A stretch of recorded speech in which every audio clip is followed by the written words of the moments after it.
house.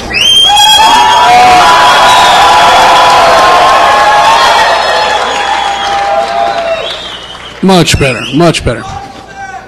What? You want a what, sir?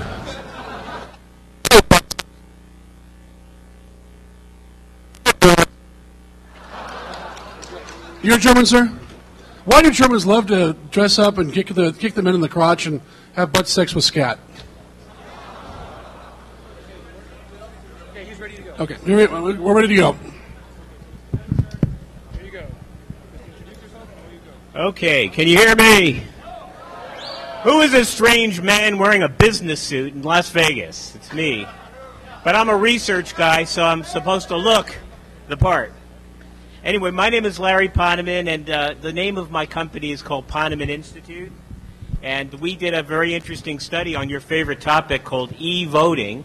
And I know, boo, boo, boo. Now, some of you look very cool and dapper, and I'm sorry I'm wearing this awful business suit, but this is my handle. I'm really, and my background, by the way, if you want to know something about me, I'm not a Fed. Never was. No, that's not true.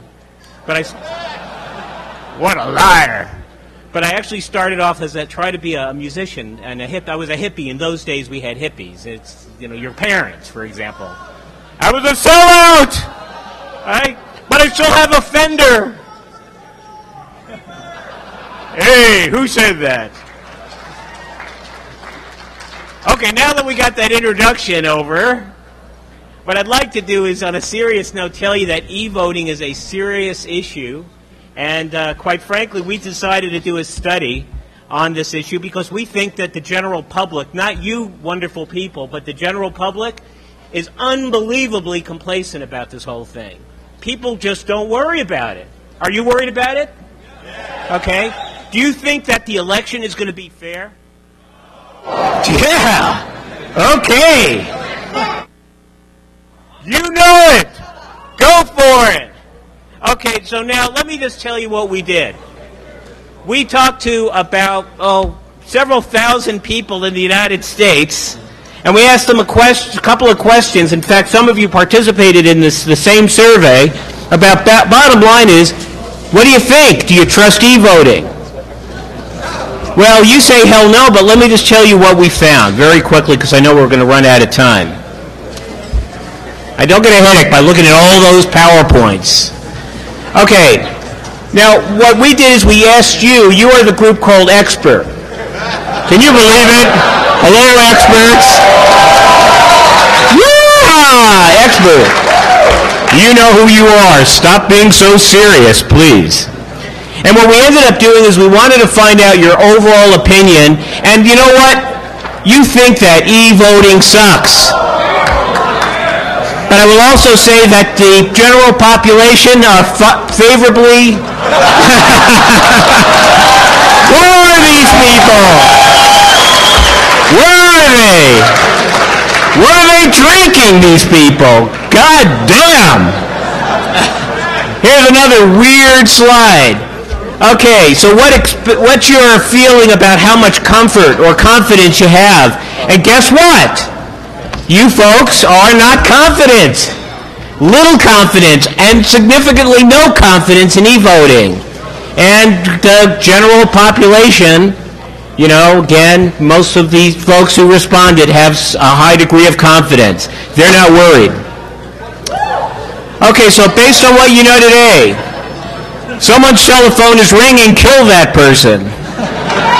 I hear that sound, I go crazy. Slowly I turn. So how would you compare e-voting to traditional paper ballot machines? And again, you guys are saying e-voting is less likely to record and report my vote accurately. That's a serious state of affairs. Based on what you know today, how would you compare e-voting to traditional paper ballots? And in terms of tampering with election results, e-voting is much less secure. E-voting is less secure. There was no one that we spoke to, who we will admit to anyway, that believed that e-voting is more secure. So here's the bottom line issue. What worries you? What worries people today? For you, the number one or number two issue is attempt to influence the outcome of the election. And you know that's serious stuff. I can't hear you. Say it again, please. Go Florida. Shoot that masked man.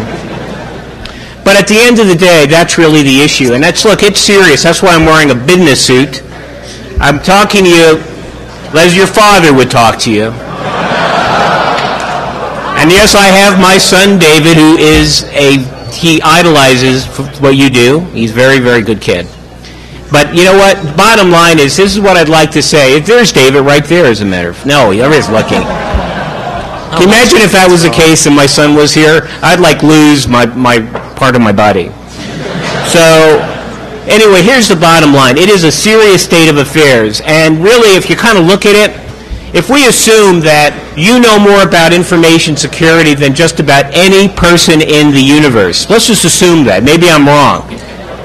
Then if that's in fact true, then there's a need to seriously consider the impact of a wide-scale abuse and manipulation. There's a need for some accountability, and there's also a need to think about some solutions. Nico Sells, who you know and love, Nico and I were talking about it. In fact, she came up with a great solution. Maybe we get rid of e-voting technology, we burn it, blow it up or whatever, and maybe we go back to kind of the absentee system in order to have some accountability, because we're talking about election in 92 days.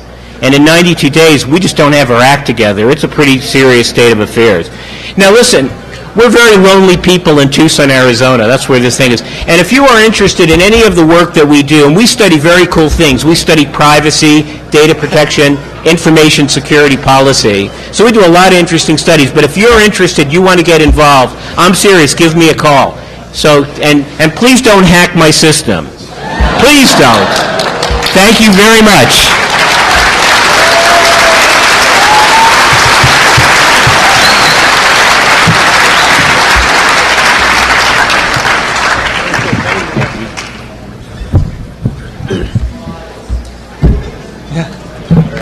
Slides, good. Okay, so we're going to still need the projectors. I think the Wi-Fi guys are going to demonstrate something with it, so we'll keep the projectors up. Yeah. Okay, so we're going to get started with the award ceremony. Before we do that, I have a couple of general announcements I'm going to end up making. First of all, we love you. You guys are cool. Thanks for coming. So give yourself a round of applause. And next to you, we love our staff, all the guys in the red shirts who made the show possible. Yeah. And girls, that's right. The show wouldn't operate without the wonderful girls, and especially the two in dispatch, who make, basically, they're the glue that holds all of us together. So even though they're still in dispatch, we're going to give them applause. Okay. New this year, you might have noticed some people running around in blue shirts. We did that to kind of avoid confusion with you guys. The blue shirts are the people that managed all of you speakers and made sure you got to where you were supposed to be on time. And that's Agent X's category. So give him a round of applause. Cool.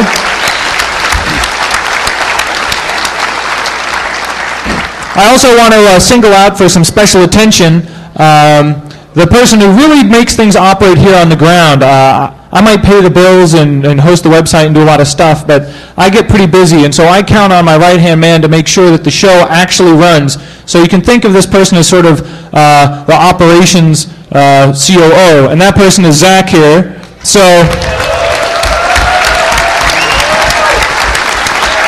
yep. Without Zach, nothing would happen here, so I just want to make sure you realize who he is. He's not my evil clone like, the evil Kirk in Star Trek. He's actually his own person. Okay, with that said, I would like to go ahead and start things off. We're going to kind of go with the newest contests first, and we're going to work our way all the way up to the Capture the Flag winners. So we're going to go in reverse order. Starting off, I want to hand the phone first to Russ, who's in charge of the contests this year. So he wants to just say a little bit about the overall contests, and then we'll start it up. And the first up will be the TCP/IP appliance winners. So with that said, I want to hand it off to Russ. What's up, guys? All right, how many of you were in the contest this year? Okay, how many of you watched the contest? How many of you were awake up until an hour ago? All right, what we did this year was we tried to take DEF CON back to what it used to be, more technical. And what we did was we introduced a bunch of new contests. And what we found out was a whole bunch of very afraid people out there to get involved. All right, we had a Robot Wars contest for the first year. Okay, how many of you watched that? All right. Now, was that cool or what? Okay. Now, let's have more than one next year. Come on, you guys are supposed to be smart, you know? Okay, who saw the IP appliance contest? All right. Was that okay? Okay, you know my email address, right, if you have feedback. All right, so basically what I want to say is, for next year, if we're going to keep adding this stuff, we need more involvement. If there's something you guys are interested in, jump in there, get involved. The robots were really cool this year. We need people with good ideas for other contests and to help us out with this, all right? So we're going to go down the list here, and I'm going to hand the mic back to Jeff here. Spot that. Okay. So is Neural in here? Louis, are you here? That would be a no. Okay, Greg. You're the doppelganger. Here's the badge for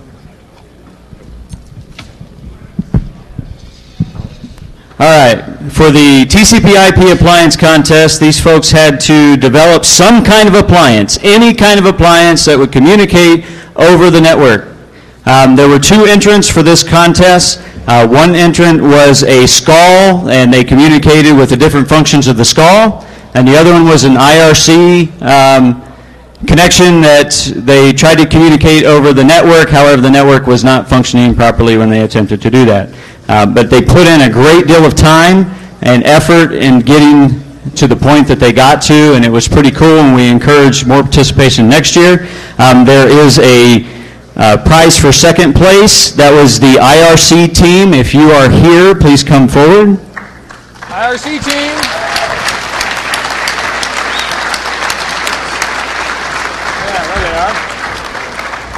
Okay, their prize. Do they have their thing that they built?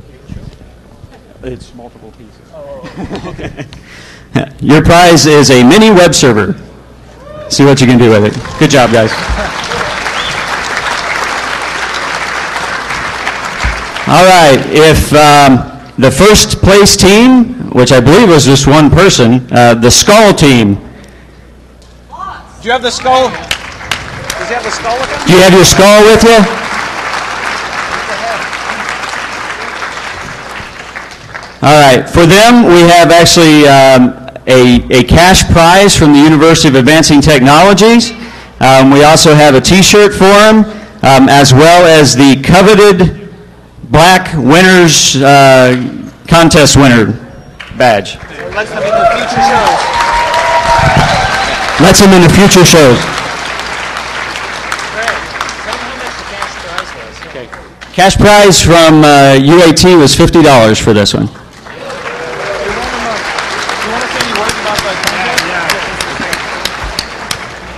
I know most of you here are a lot smarter than I am, so why didn't some of you enter and kick my butt in this contest? I have no idea. It's easy to do. Most of you know how to do, some hardware. Hardware's not that scary. Seriously, more people should enter next year. It's a pretty cool contest.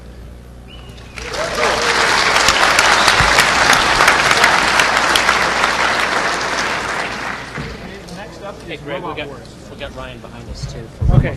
Next up, we've got the Robot Wars. This is also a first-time competition that we've never done before. Some of you might have seen all those DEF CON ping pong balls floating around. Minimum order was 1,000, so we made 1,000 of these things. And it was for the robots to move from one side to the other. We quickly realized there's 3 types of ping pong balls out in the world, so these were competition-grade ping pong balls that should not fit ping pong ball guns, unfortunately.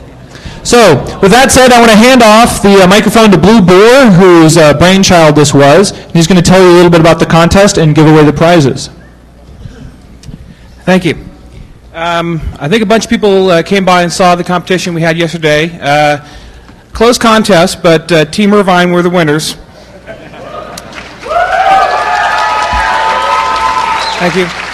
Are the Irvine guys here? Come on up. Have them bring your robot. You have the bot with you? You guys have the bot with you by chance? Okay. Their entrant was the Irvine Bong Bot. And very much appreciate these guys participating. They met the challenge as described and put on a good show for us yesterday. So they're our first place winners. All right, and for prizes for these guys, again, compliments of the University of Advancing Technology. We have a T-shirt. This one's actually pretty cool. It says, "Chicks dig guys that write recursive algorithms." Go ahead. We also have, for them as a prize, there are 256 meg USB keys in here for each of you, as well as $50 total. You have to, guys, just go out and drink for a while. And again, compliments of the University of Advancing Technology. So congratulations.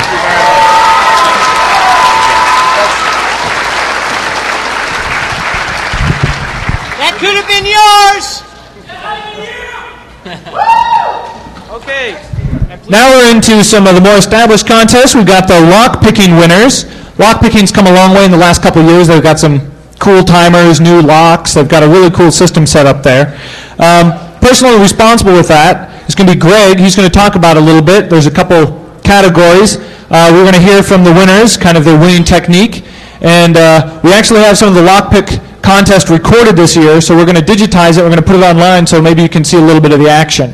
So with that said, here's Greg. All right, first off, I'd like to also recognize Kai Goth, who was heavily involved in getting this organized this year. Stand up. Stand up. Where are you at, Ted? And as well as DC 719, which helped do some of the organization, as well as some of the lockpick boards. So DC 719, stand up. Yeah.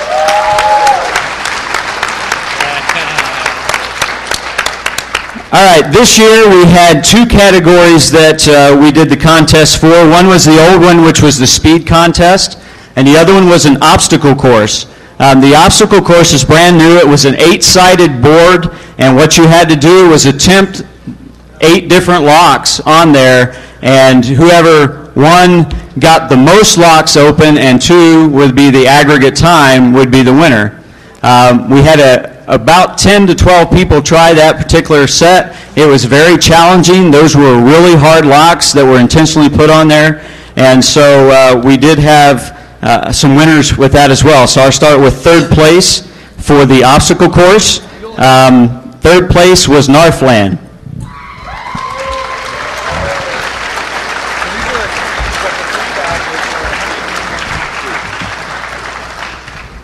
Okay, for third place, we have a T-shirt. How many locks? Yeah. Okay, yeah, for that particular one, Northland got 3 of the 8 possible locks. They were very challenging. Cool, thanks.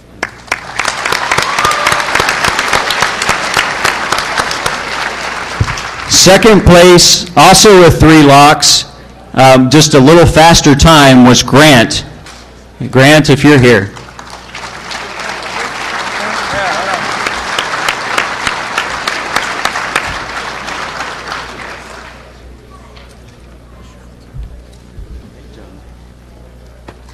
Okay.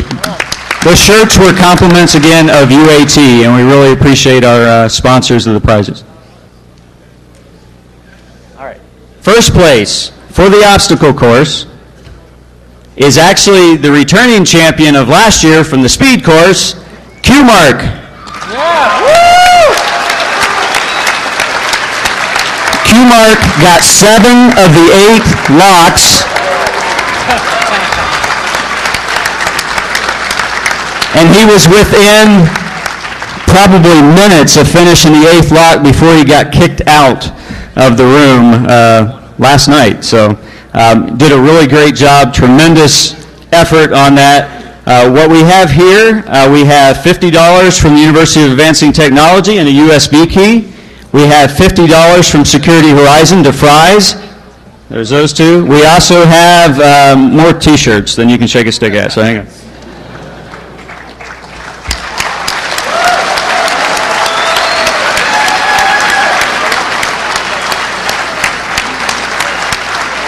And the lock-picking winner's shirt.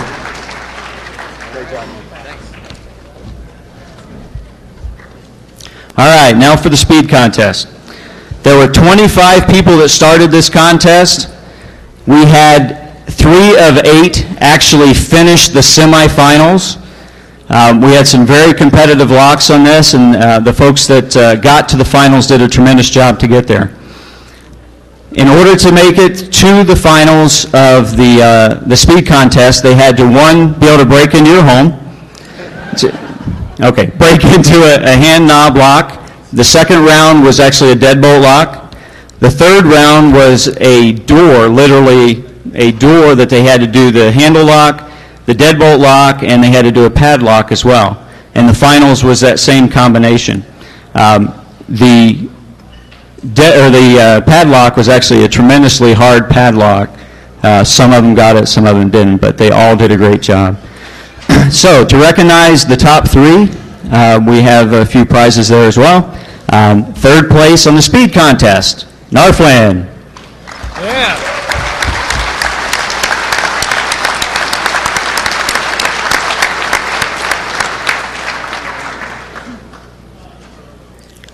Again, great job.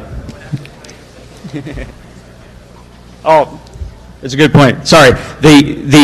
There's actually not a third place. It was a tie for second on the speed contest. That was my bad. Yeah. So, great job. So the other second place finisher is Ian. Is Ian here? Yeah.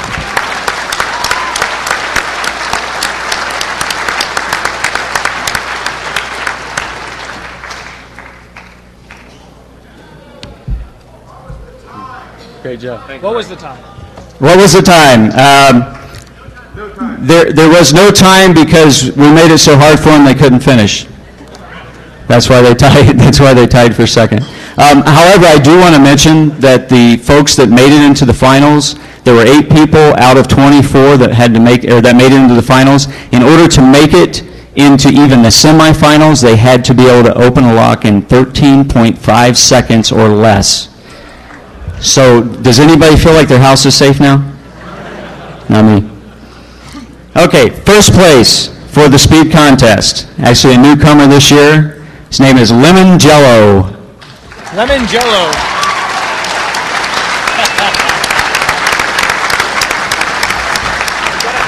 Just a minute about his technique or something. And just off the cuff, Lemon Jello is going to talk for just a moment about his technique and how good it felt to be the winner. No pressure. Oh man, I have to talk. Yeah, just I started last year because I saw the competition at DEF CON, and just a lot of practice, a lot of stealing locks from my friends. I have to thank my friends for all their support. Froggy, Tiger, Colonel Panic, Zeropa, Tom, My mom. Ian right there, his mom, and RC, and Brandon for letting me crash in his room this year. So, thank you.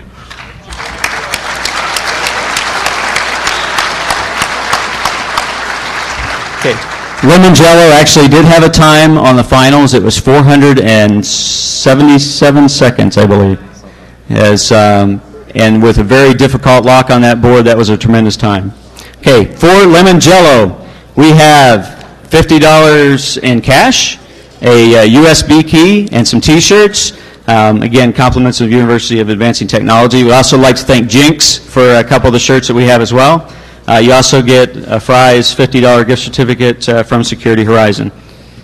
And congratulations, and here is your Lockpicking Champion T-shirt.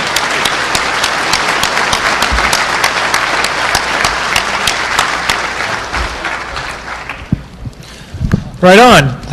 I like that contest. It makes me feel secure at night. For those of you who don't know, the coveted black badge only goes to usually the leader, the winners of any of the contests, and it allows you free entry to DEF CON for life. So, yeah, it's worth competing in these things. Get up, step up and compete. Okay, next up is the Wi-Fi contest. It was a tremendous success last year, and it's back again this year with a couple of tweaks for the rules.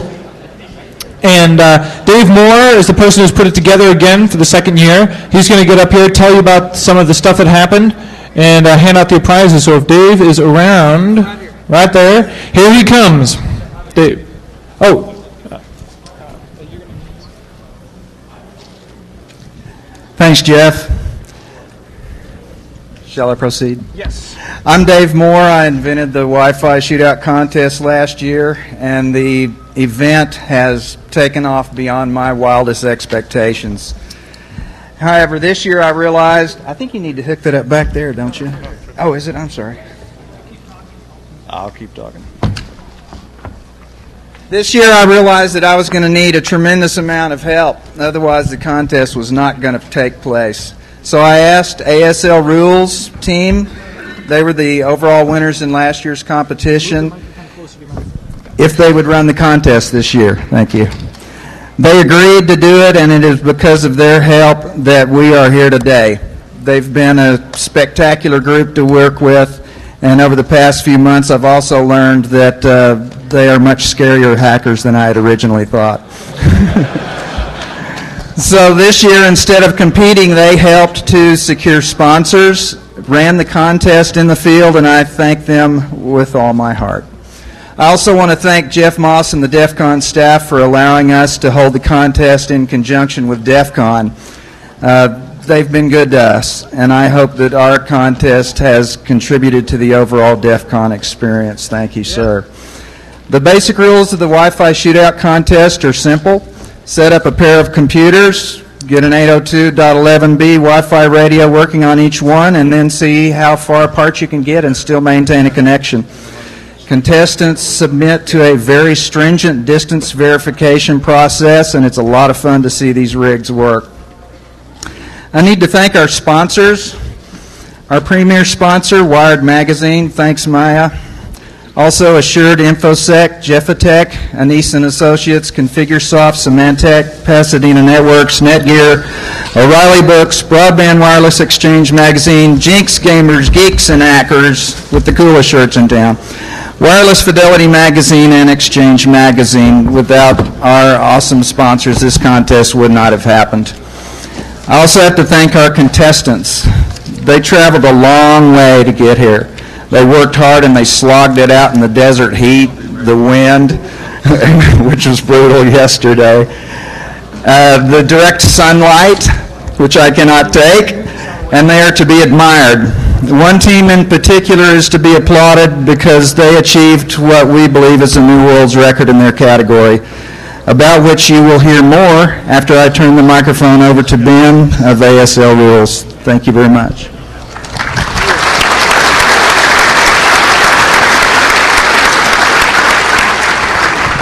Thanks, Dave. We had 6 teams come out and compete this year, which really blew us away. We had no idea how many people to expect.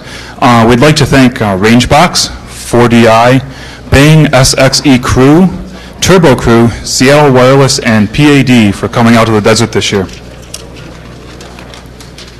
Our 0th prize goes to both 4DI and Bang SXE Crew. These guys were considering our honorable mention category. They showed up. They did register to compete in a few categories, but unfortunately they were not successful in establishing contact and could not get any official distance measurements down on the books because of that. We would like to give each of those teams a set of books and some cash prize for showing up.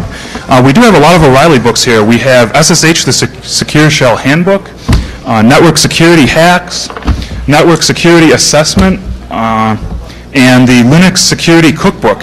So we'd like those guys to come up if they're here and grab a copy of all these books and some Best Buy gift certificates.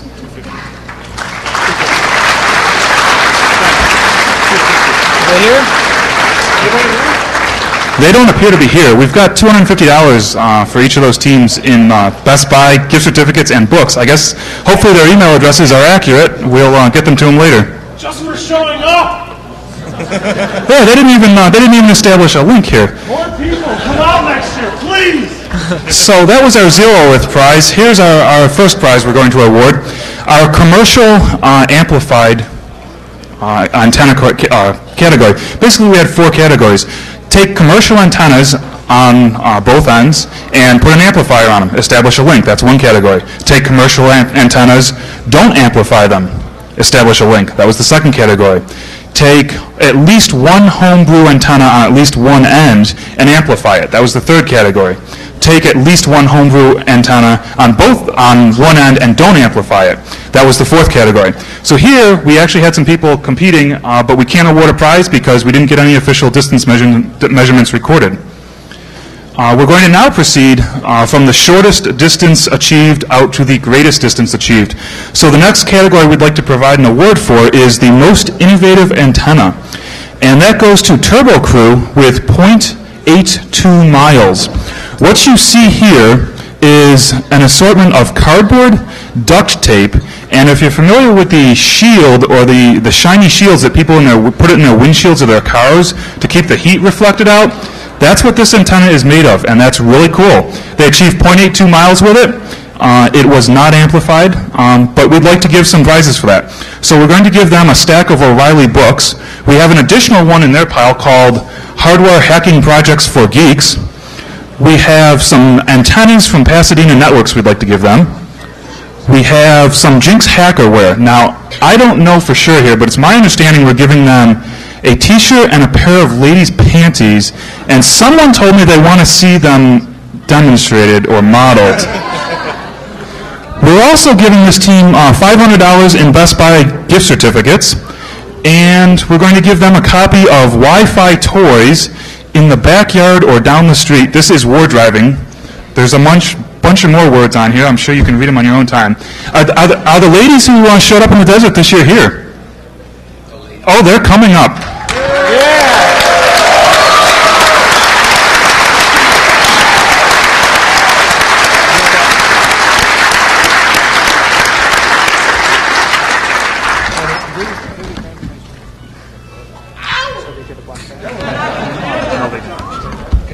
So you're 4 right there. Yes. Okay, thanks.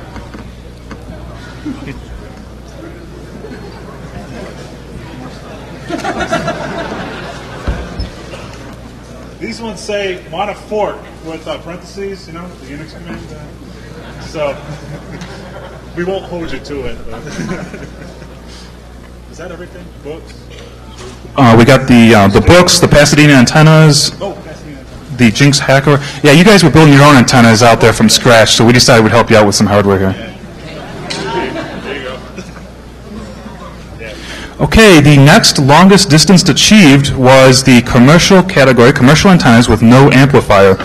Rangebox achieved 14.0 miles. Congratulations to them.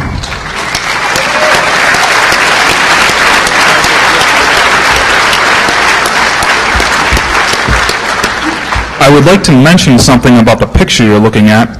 This is not near a road. It was 109 degrees. They're about 700 feet in elevation off the road and about 1,000-foot walk from the road. I went up there just for fun and I didn't enjoy it. These guys are crazy.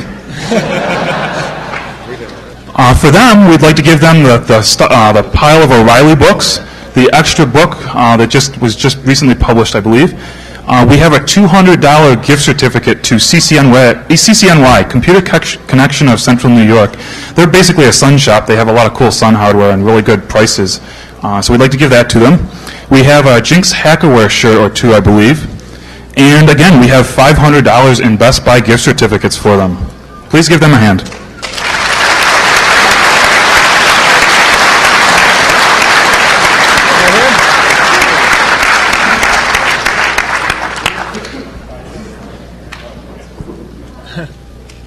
Take their pictures, not mine.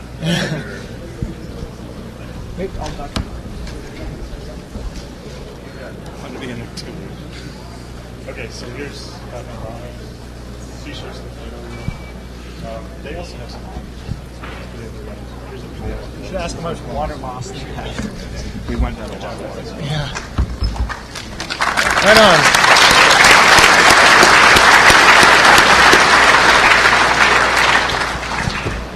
The next greatest distance achieved was in the homemade antenna category with amplifiers in use.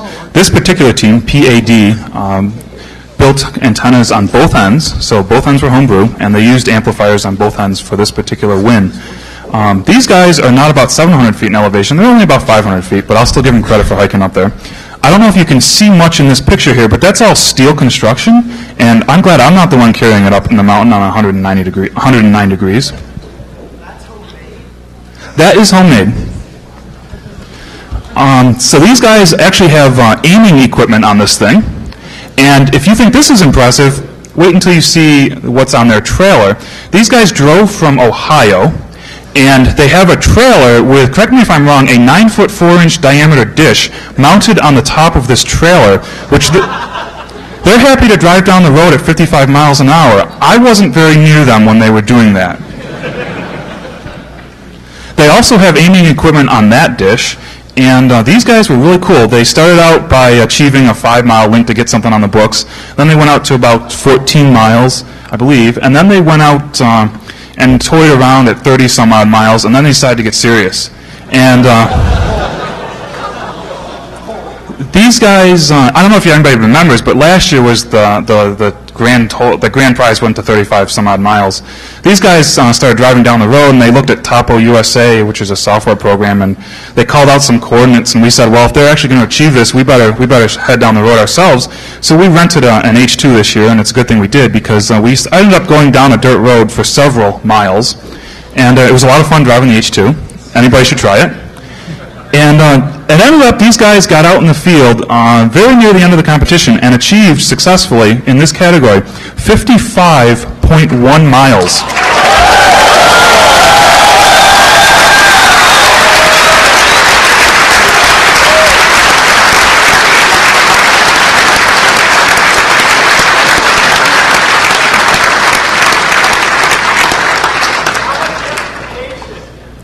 The amplification was 600 milliwatts on each end. They were using Orinoco cards, which many people know put out 32 milliwatts, and they put that up to 600 milliwatts into each of these dishes. Somewhere after this record here of 55.1 miles, they flipped the hood up on the minivan, which, you know, it's not a brand new vehicle. They started putting duct tape under the hood to hold the car together. They wanted to seal some dust out. They heated up some chicken nuggets from Burger King to, for dinner. We'd like to give these guys some O'Reilly books. We've got some Jinx Hackerware for them. We've got $500 in Best Buy gift certificates. And we've got that other book, that third one from the other author. Okay, so if those guys can come up and accept their prize, that would be really cool.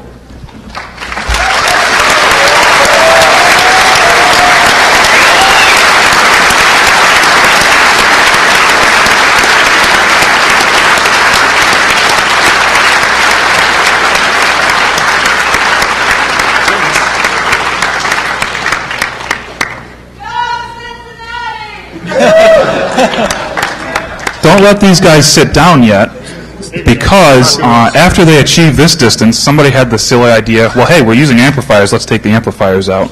So they did, and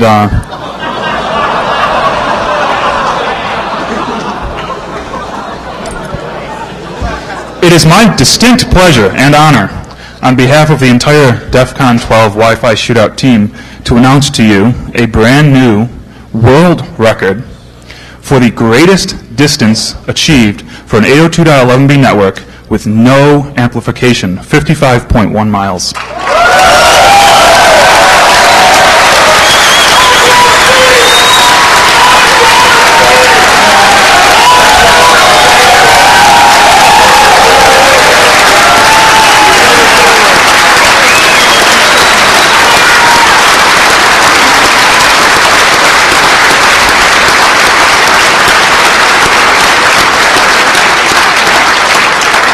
So we'd like to tack on another $500 in Best Buy gift certificates.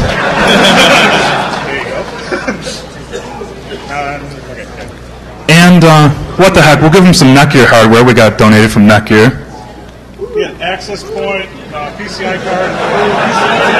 Yeah, we got an access point and I think 4 PCI cards there.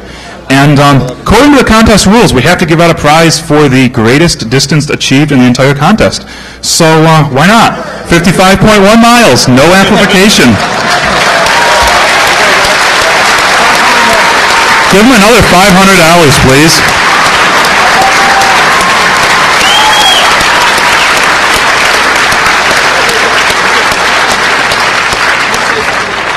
I think you will all agree with me that these guys are certainly deserving of what they're getting now. The Uber Hacker badges. Let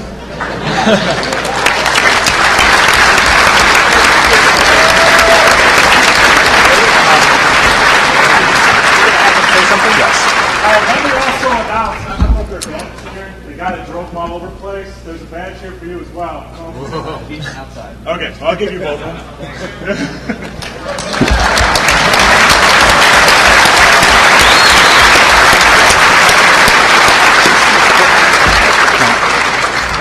Did we give them a stack of O'Reilly books? Yes. I think we already did. We've got one last O'Reilly book here, 802.11 Wireless Networks. And if you can all stand to listen to them, we'd like to ask them to come up here and just talk for 1 minute or two about the drive across the country, maybe about how much money they put into this, and a little bit about if they had any fun or not. I don't know. I'm not sure. Thank you very much for your attention. I'm going to turn it over to these guys and let them wrap up for the Wi-Fi Shootout 2004. Thank you very much.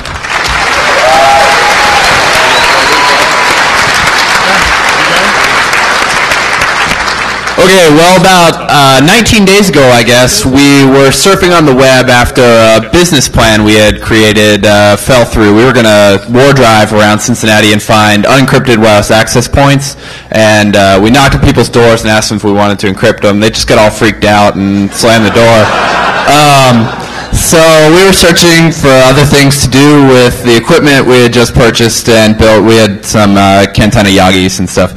And Andy here came across the Wi-Fi Shootout webpage, and he's like, "Hey Ben, in a couple days we're gonna go to Las Vegas." And I was like, "Yeah, right." And he showed me, and we're like, "Well, maybe we could do this." So I called Justin here, and he was on the cell phone with his girlfriend. I said, "Hey, dude, we're going to Las Vegas in like 19 days." And he's like, "Yeah, right." And I was like, "No, I'm not kidding." And he's like, "I'm talking to my girlfriend. I'll talk to you later." And I was like, "Call me back." And he doesn't call me back. So we started working on this, mostly Andy and I. We had collected some 9.5-foot satellite dishes from around Cincinnati over the past couple of years. We were planning on putting them up on towers behind our houses and sharing our broadband internet connections.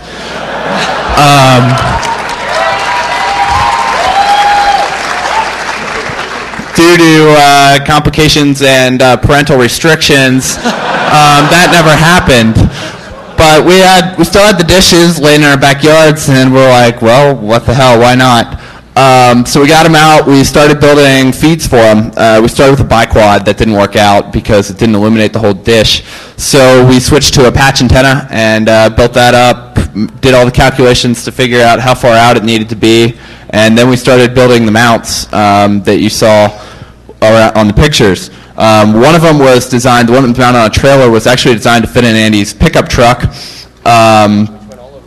which has been driven all over Cincinnati with the dish inside of it, strapped down, to try and find links, which are impossible in Cincinnati because there are lots of trees and hills. But we had a good time with that, and so after that we about 2 or 3 days before we decided to leave, we went out and did our first test. And we got 2.5 miles, and the link was better than we had with our laptops sitting right next to each other in our bedrooms. So Andy's dad, who thought we were crazy and is an RF engineer, looked at our data and said, "Oh my God, they might have a chance at this. They might actually have to go to Las Vegas." So we worked on it some more. We got everything working. We borrowed some amplifiers from a company called RF Links in Cincinnati, Ohio, who were very generous and gave us a 30-day loan on the amplifiers at 600 milliwatts. We almost got 8-watt ones. Not that we would have needed them, but they were a very generous company, and if you guys are looking for amplifiers for 802.11b or G equipment, I would highly recommend them. And so we got those. We did an 9-mile link in Cincinnati. Worked great. And so we went home, had a meeting with our parents where they tried to talk us out of it. And the next day we were packing. And so we had too many people to fit in the truck, so we decided to take the van and tow the trailer behind. And so here we are, and we got out here, we set it all up, had a blast doing it, and now we have to figure out how to get home. And if any of you guys would like to help us out with that, our equipment is for sale. I'm not kidding. It is all disassembled. It fits in the back of a pickup truck. And if you want to talk to us about it, we'd be very interested in talking to you about it. We'll probably be over there by the doors at the end. So if any of you need the equipment, we really do want to get rid of it before we go back to Cincinnati. But we had a great time. I'll let some of these other guys talk. Yeah.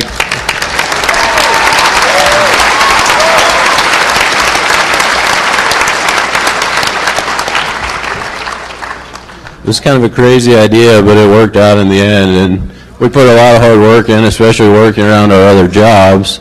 But we put the time in, and due to experience we'd had in the past a little bit with already collecting the dishes, unfortunately we had to go and get some linear actuators that had broken before and fix those up and get everything mounted. But the whole process was a lot of fun, and I'd just like to thank everybody who helped us out, especially RF Links for the amplifiers.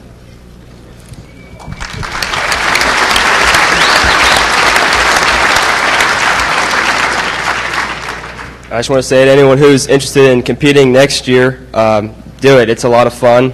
It was like 110 degrees or something like that, and we set like this at the side of the mountain. Yeah. But it was a lot of fun, and it can be done. But, I mean, looking at the numbers we had, theoretically we could have gone further, but there was no road left. We had traveled.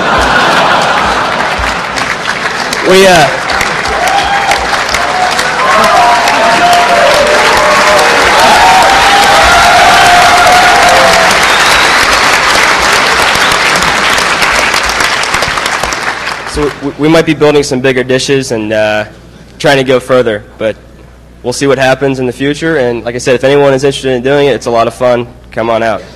Thanks.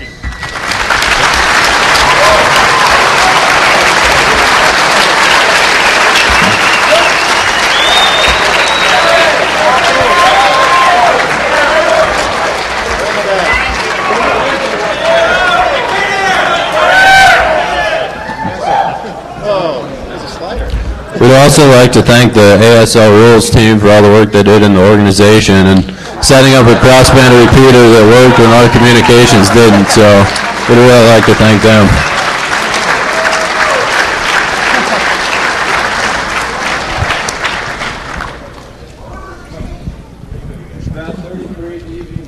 About 33 dB.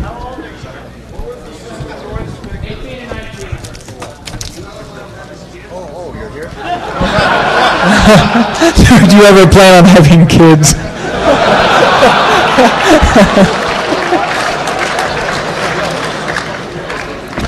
Okay, well, not nearly as impressive as that. I have a quick impromptu award to give. It's not really a contest, but it sort of became a contest. If I could get Paul Proctor to stand up here for a second, you know what's coming. Come on, Paul. Stand up. Get your ass up here.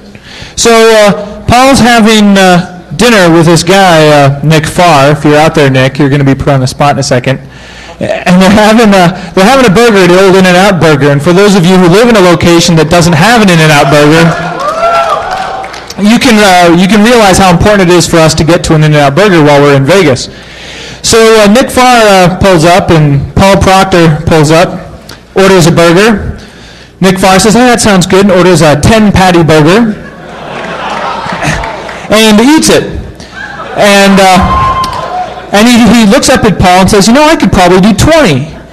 And so Paul says, you're on. So that was Friday night. Saturday night, Paul shows up with a 20-patty burger out by the Pool 1 here. And mayhem ensues. Quickly we're throwing down money. People are gambling on whether he can handle it or not. And it turns into a pretty good contest. I want to let Paul finish it up here, but there was talk of a head-to-head deathmatch Kumite 30-patty battle. You got to tell him how it's. Oh yeah. Yeah. So when he bought this 10-patty burger, I mean, he walks up at In-N-Out and he says, yeah, I want a 10-patty burger. I said, you got to be kidding me. And yeah, they sit there and they say extra patty, patty, patty, patty, patty, patty, patty, patty. So, and you should have seen when we went in the next night, we got the 20-patty burger. I think that it was worth the $14 for the burger just to see the look on the face.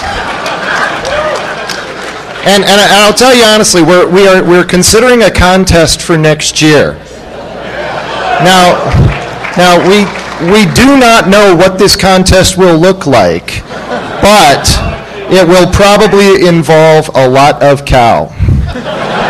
So pay attention to the contest website for next year, and if you feel like you can do 30 or more, bring it on. Now, where's my man Nick? Nick's brushing his teeth.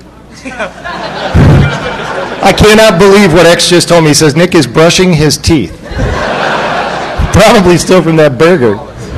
Well, listen, oh my God. So I didn't even realize this. They got Nick a prize. This is the sergeant from Full Metal Jacket.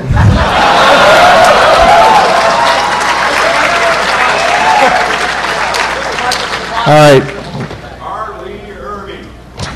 All right, here we go. Is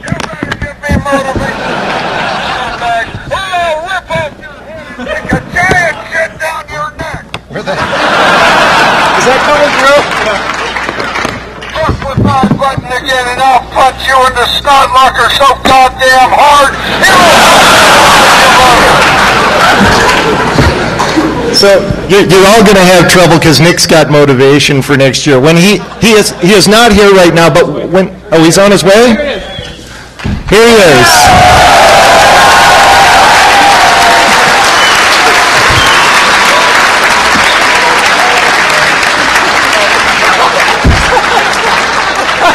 Nick doesn't even know why he's on stage yet. So this is kind of a surprise. Nobody told us they were going to do this. So anyway, this is Nick. He's the man. We're considering a contest for next year. You have set the mark. And for that, we have bought you some motivation for next year. This is the sergeant from Full Metal Jacket. When you came in, he was entertaining the audience. So you'll have little things to listen to like this. I am Gunnery Sergeant R. Lee Ermey. I am your senior drill instructor and your darkest nightmare. Okay, let's get some words from Nick. All right. Yeah. What do you have to say for yourself? Did the 30-patty kumite happen? Huh? The 30-patty kumite. Didn't happen. We bailed because we're going to put a contest together. How many for next year? How many for 30? How many thinks you can do 30?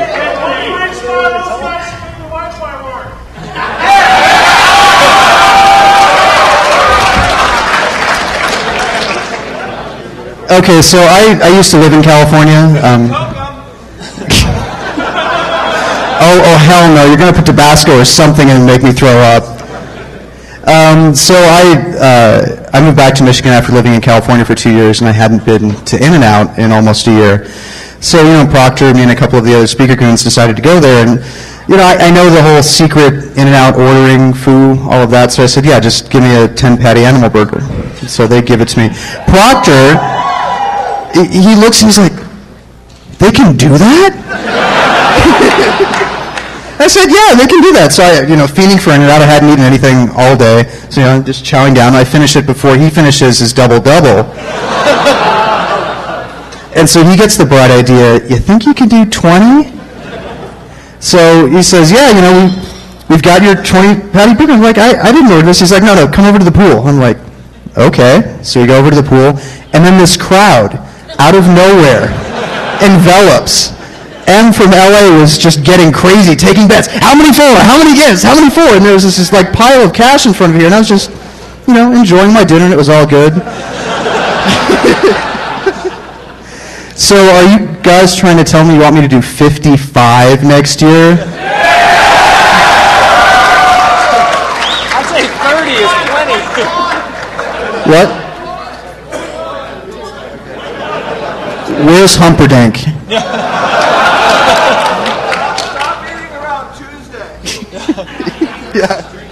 I want to point out, just before he ate the 20-patty burger, we were sitting over at In-N-Out with the actual burger and some other people with us. He's eating French fries. They're good fries. All right, I'll see you guys next year.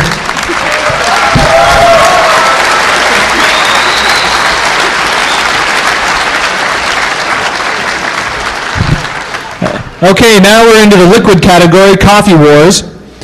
And Coffee Wars usually happens really early Friday morning, and there's quite a competition that runs off. Then they tabulate their results pretty much all weekend long in order to give you the grand totals now. So I want to hand it over to Fufus, who's going to tell you a little bit about the contest and how that was judged and who won.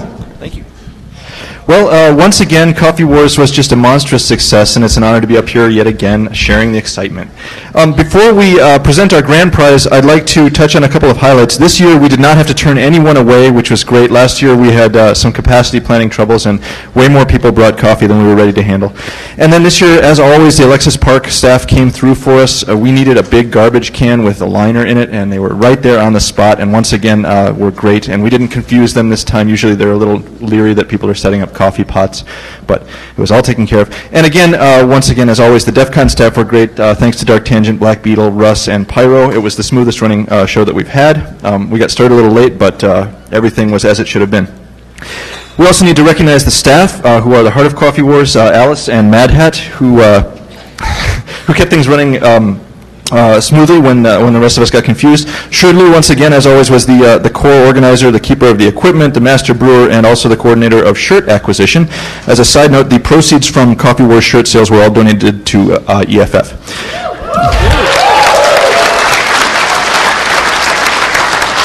The rest of the staff and the judges were also essential. Gurney, Rob, Tim, Lucid, and Tweaked. Thank you very much.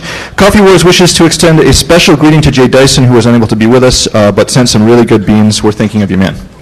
There are two honors in Coffee Wars, the grand prize, for which we have a prize, and then the best bang for the buck brew, which doesn't really get a prize, but you can feel really good about yourself. The latter, which is the bang for the buck, is given to the coffee whose overall approval is the highest, ratio of overall approval to price is the highest. So the average price per pound of coffee entered this year was $15.38, which is pretty middle of the road, but when you consider that we had four entries that were over $30, you can see that the average price is actually pretty reasonable, the sort of a median price would be. So previously the bang for the buck winner was always a coffee that was close, actually in approval to the overall winner, but was a little cheaper. This year's this year's award went to a contestant who supplied actually a reasonably good coffee, but not that super highly loved, but it was at the rock bottom price of only $4.99 a pound. So there's no prize, but we salute you, Spy Boy, wherever you are. We don't have a prize for you, but we respect your skills.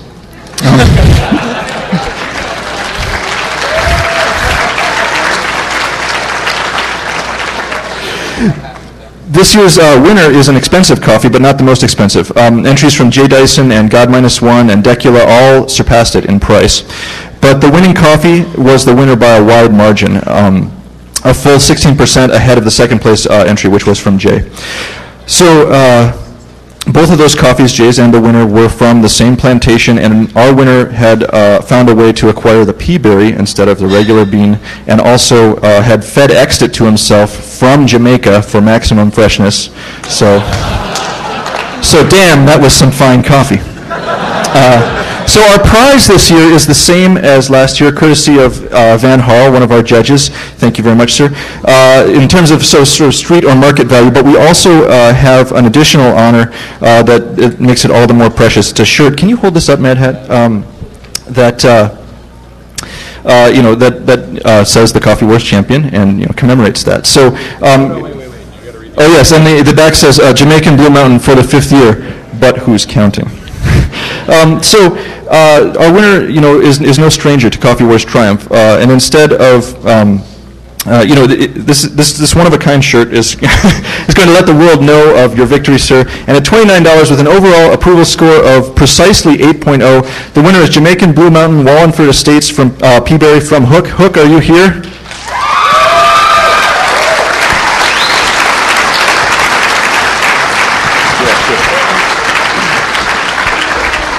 Hook, what inspired you to enter that same coffee again?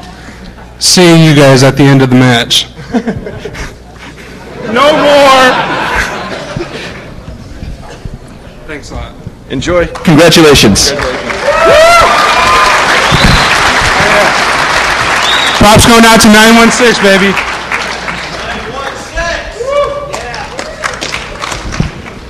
Okay, next up, we're going to get where's Grifter? There's Grifter. Grifter's going to come up and hand out, talk a little bit about the scavenger hunt and the elitist link, two things he was involved with, and hand out the awards and talk a little bit about the future of both contests. So with that said, let's welcome Grifter, who puts a lot of energy into running the shows.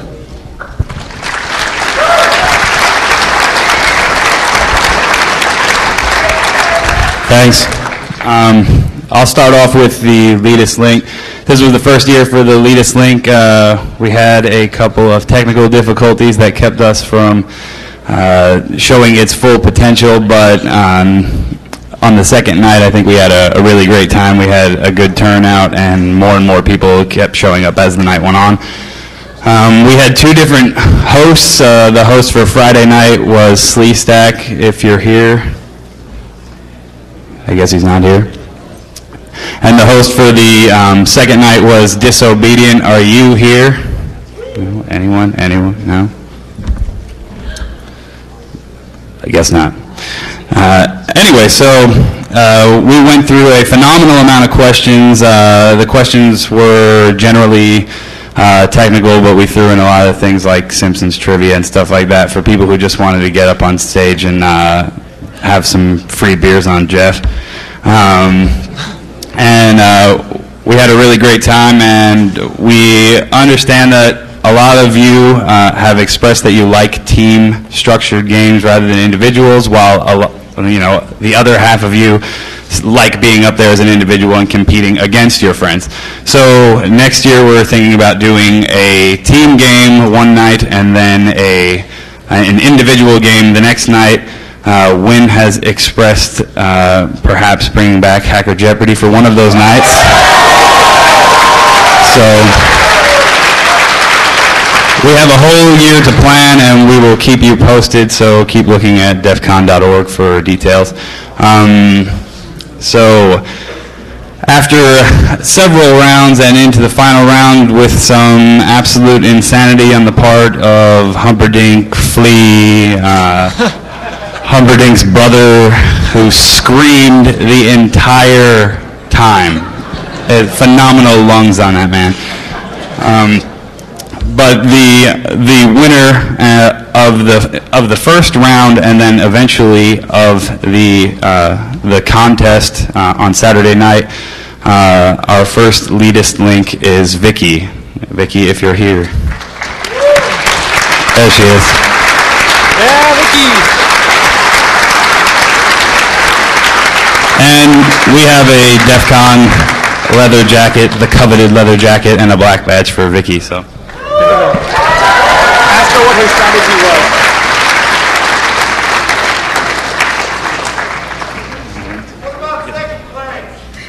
Then we need you to talk just a little bit about your strategy. Okay.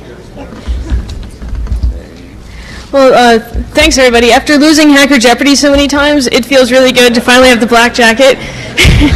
Now I can get closer to being cool like Kevin Mitnick, just a little bit closer. Yes, I also from Chicago, so this will come in handy. And right, so the strategy was get on stage, and then there was a bunch of alliances, and eventually people started pouring beer on each other. That kind of, I think that was a big part of the strategy also. And I'd like to thank everyone I played with for not pouring beer on my head. Thank you.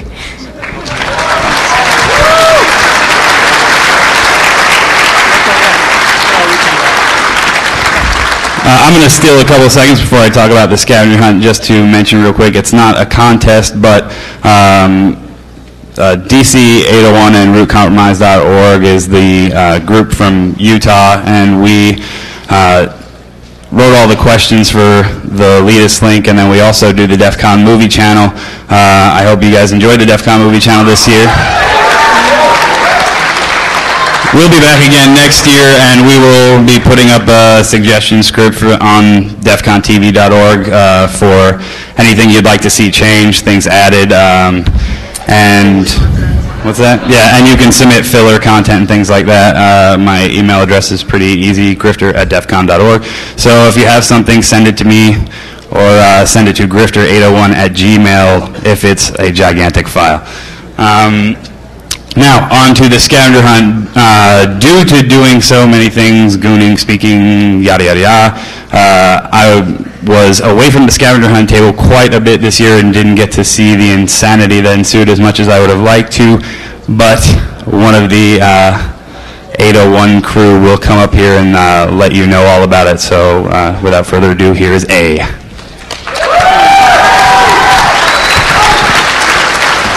All right, for those of you who don't know, the scavenger hunt is one of the longer running contests here at DEF CON.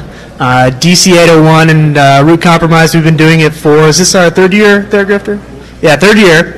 And I think we had a great time this year. I think that I actually have more fun than the entrants every year, so really makes the con for me.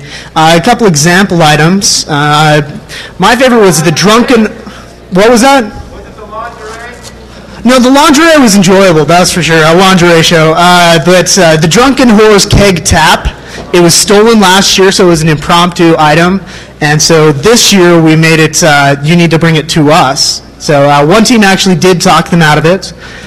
We also had such things as coin buckets from different hotels, tinfoil swimsuits, finding out the zip code of Mount Kisco, New York, mashed potatoes and gravity, you decide the rest. It's one of my favorites for 100 points. And then one that actually drew a little bit of flack from the crew, understandably, make a huge straw and drink a full can of Mountain Dew from the roof of Parthenon by Pool 1. Can must be on the ground by the pool.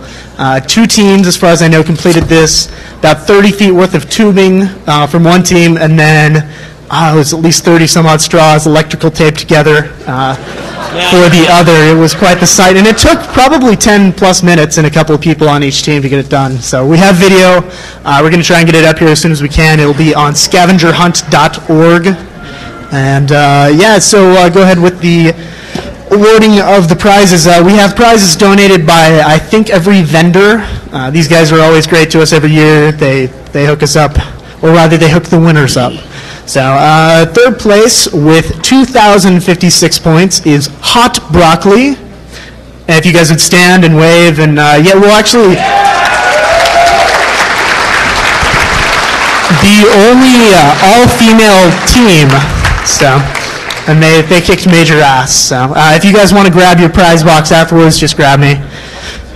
We had, I think, 7 that really competed. We had a couple more that put in, a couple hours and then gave up, but we had quite a bit. It was a race down to the end, and I'll get into that here in a minute. Second place team, local boys and girls from right here in Vegas, DC 702 with 3,065 points. I believe they're over here.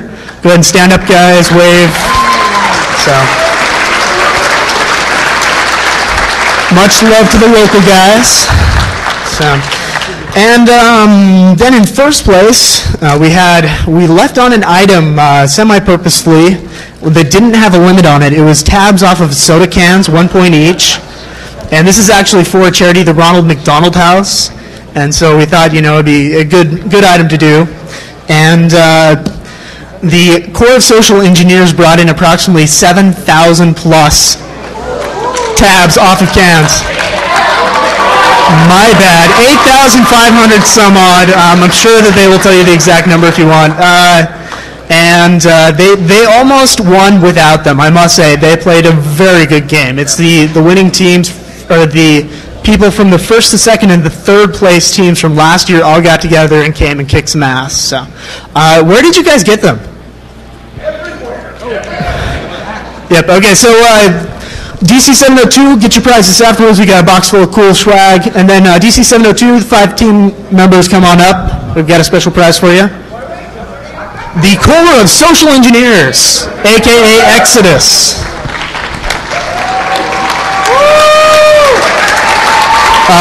First up here, no, Grifter's actually going to get your... What? All right, here we have Civiac. This is High Wiz. This is Ecstasy. We've got Londo and Kelvin. So we have black badges for each of them. Lifetime admission to the con.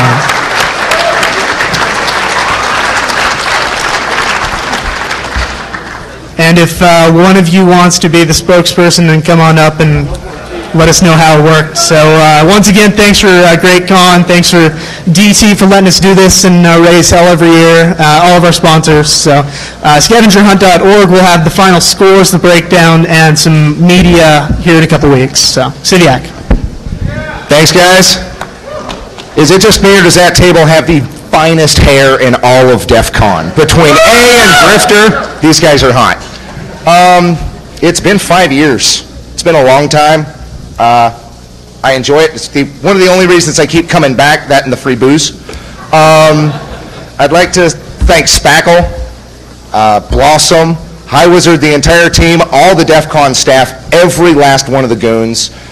Katie did, Denarius, Stitch, God -1, Pez, who am I missing? Octopus, Cryonic. Why don't you have them go around? It's been 5 years. Pinguino for starting this entire addiction. I'm out. I've done it 5 years. It's been a good run. Guys, come compete. I'm hoping to help out next year. See what we can do. Put together an even better hunt. Guys, thanks.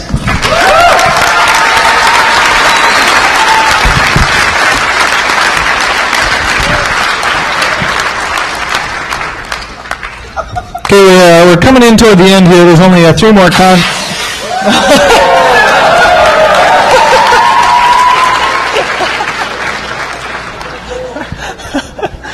There's only a couple contests left. Here's one that's near and dear to our hearts. It's the War Drive contest. Roma here, who's drawn a lot of attention to this issue, he's done some big worldwide war drives, helped organize and run this year's War Drive contest, so I want to pass it off to him.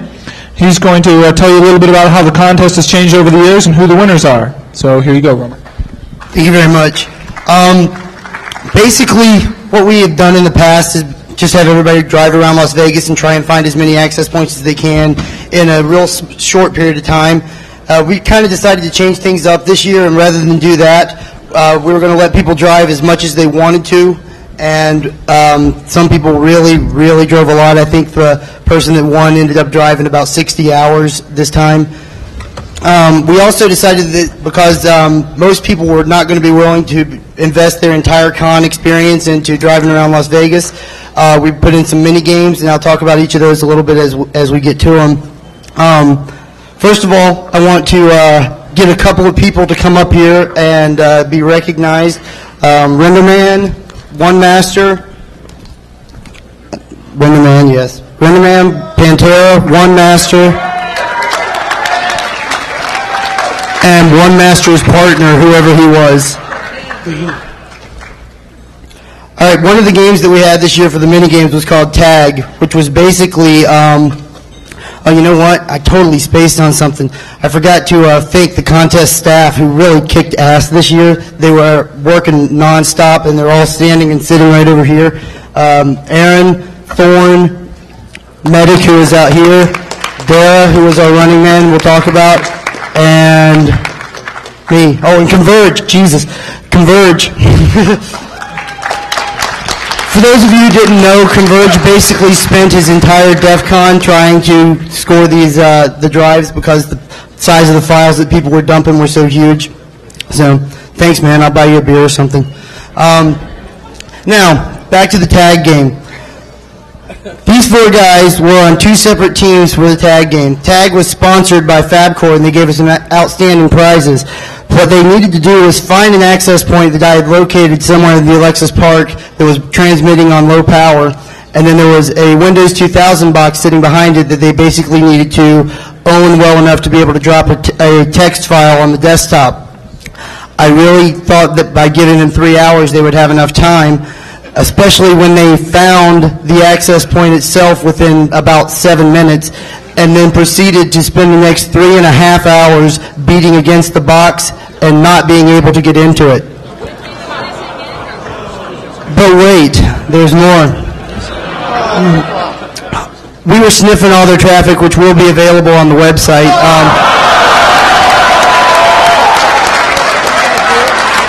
When we particularly decided it was worth giving these guys a little recognition was when all of their logs, we watched them, and they actually brute forced the right accounts. We had 2, not 1, but 2 accounts set up that the password was the username.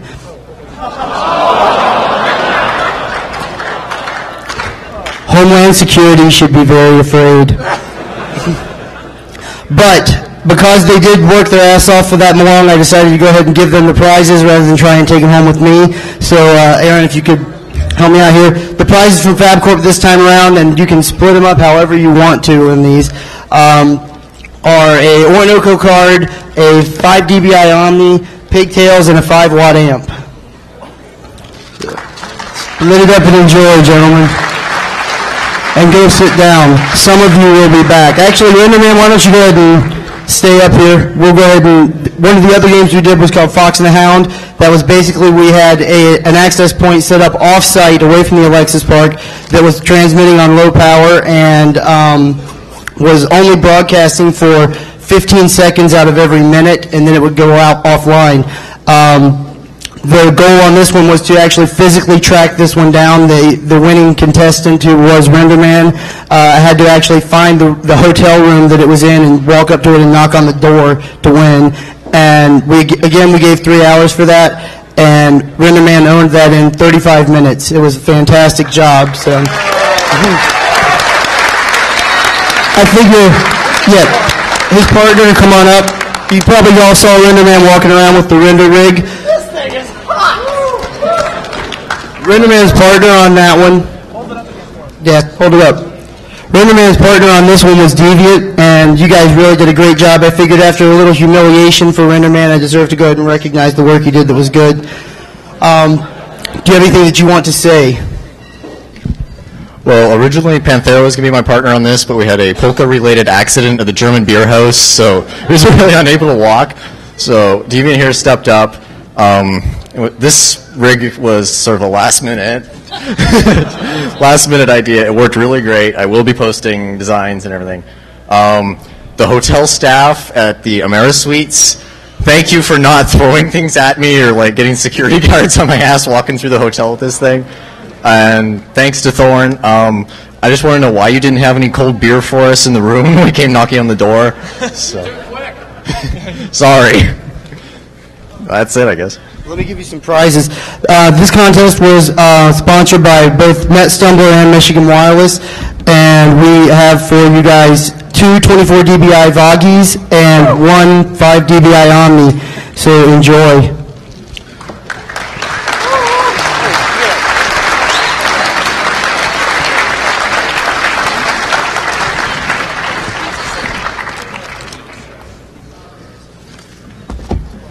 Hello?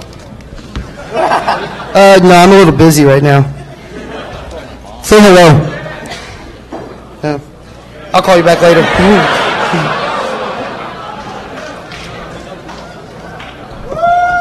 All right. Next was the Running Man. Running Man, we basically had a person walking around with a Zaurus, and that had an Apache web server running on it. The point of this one was to find the Apache web server, grab some files off of it, decrypt them, and then determine who the Running Man was, approach that person and say, are you the Running Man? Unfortunately, yet again, we did not have anyone with any major skills because they could not do it. But we did have two guys that came very, very close, and if they had had a little bit more time, they probably would have. We only ran that contest for about an hour and a half because the Czar's battery was going to die. So if I could get William Barnes and Eric Smith to come up. This contest was sponsored by Blackthorn Systems, and Thorn has donated a Linksys WRT 54G access point. Come on up, guys. They also get the Running Man contest winner badge. Congratulations. Did you guys have anything that you wanted to say real quick? We did crack it. Had a lot of fun. Hope we have some more people competing next year. I think one of the biggest problems that people had with the Running Man was actually that we did not use a man for the Running Man. We used a girl. If she would stand up there, she was our Running Man. Thank you. Thanks a lot, guys. Good job. Now, the last thing we had was the main drive. The main drive winner this year really put a lot of time into it, and he has also been publicly humiliated once today, so I'm going to call him back up here. This time around, we found over 20,000 access points and 20,753. We did find one of the contestants did have some fake AP stuff in their log that we had to drop out. The second place on this, who gets nothing except for to kick himself for driving that much time and not winning, was with 109,238 points was Hratch.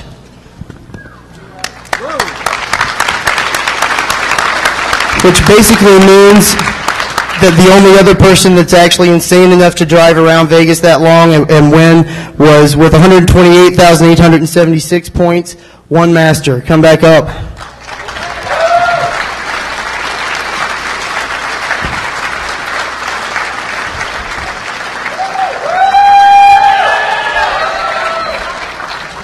This time around, they get from DEF CON the coveted leather jacket.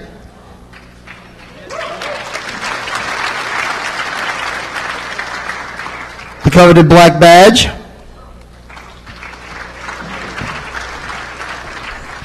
They also get copy of Wi-Fi toys and war driving. I'm a big fan of that one. If you haven't bought it, go get it right now. Yeah, actually, we all signed it for you too, so you're in good shape there. And the main prize that this time around was donated by FabCorp as well. It is $500 cash money.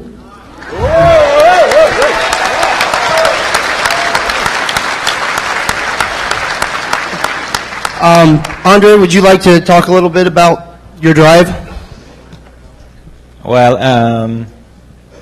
yeah, this is quite fun if you think that sitting alone in your car in 12 hours, driving from 6 in the evening to 6 in the morning. Chris told that I was driving for 60 hours, but I would only drive for 16 hours, so it wasn't that long time. But great fun, and the only reason I keep coming back is that Chris is always pissing me off. Andre actually threatened to register ChrisSucks.com after last year's contest. Also, I wanted to go ahead and get Random and Deviant back up here, give them their books and their badges, and then get off of the stage. So those are for you. Right on.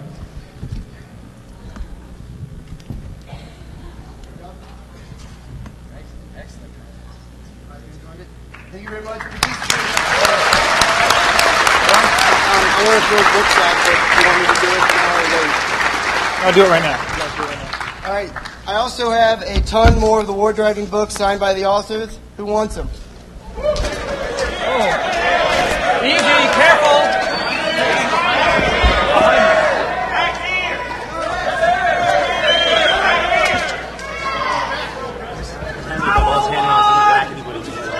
That's it. This is what's good. Behind you.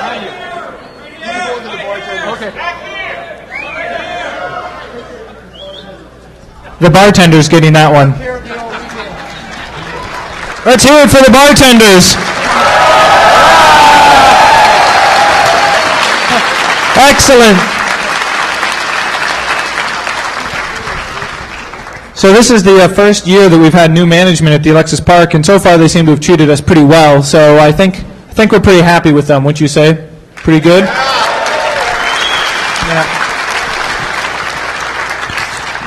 Okay, so this next one is not necessarily really a contest, but sort of a way of placing value on vengeance, and it was the dunk tank. And Dead Addict had this great idea after seeing it happen during this one parade of having a dunk tank, and we thought, hey, that would be fantastic. We'll get everybody in there, we'll get all the feds to be dunked, and pretty soon that means that I'm going to have to be dunked, Zach's going to have to be dunked, pretty much everybody's going to have to get dunked. And that means we're going to make some money, and hopefully enough money to pay for the rental of this thing and the liability and all the insurance and all this other paperwork that had to go along with it. So we decided the money should probably go to the EFF. They've been around a long time, and they generally really stick to their principles. And so I thought it'd be pretty good of us if we could generate some money for the EFF. We know there's a lot of civil liberties battles to be fought in the near future, and we may as well get in the game there a little bit. So because we are not totally a charity, there's costs involved with running a dunk tank. The dunk tank, if you want to know, costs us about $2,100 to rent. Yeah. And there's also additional insurance riders that we had to pay for, which is maybe another $150 or so, and the $55 loss or damage waiver. But I figured that was a lot of money to take out of the finding, so we donated $1,000 of DEF CON money to help support it. So we took $1,000 away from the costs, and what we have here is a check that I would like to present to the EFF, Wendy Seltzer, who is here. And first I'd like her to say a little bit about what the EFF is up to, and then I'm going to present the check and tell you how many dollars it really is. So with that said, let's give Wendy a round of applause.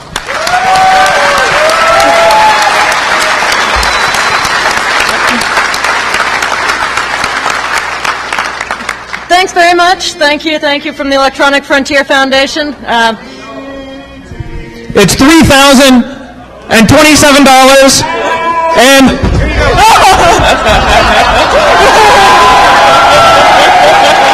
at least I got the check.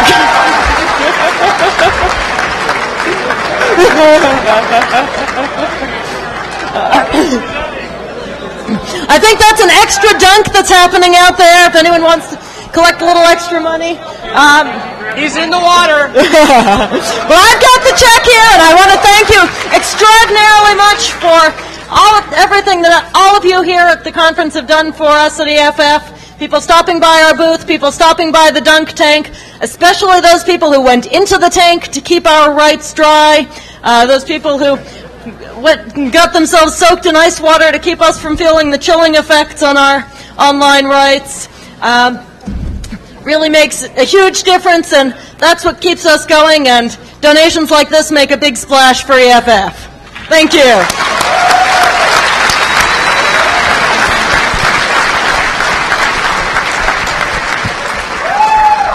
Hey, I'd just like to say thanks to Grifter, because Grifter pissed me off a couple of years ago, and several garbage cans of ice at $100. I thought Grifter was going to have hypothermia. So Grifter ended up staying in the dunk tank for an hour and a half and made a lot of money for the EFF, mostly out of my wallet.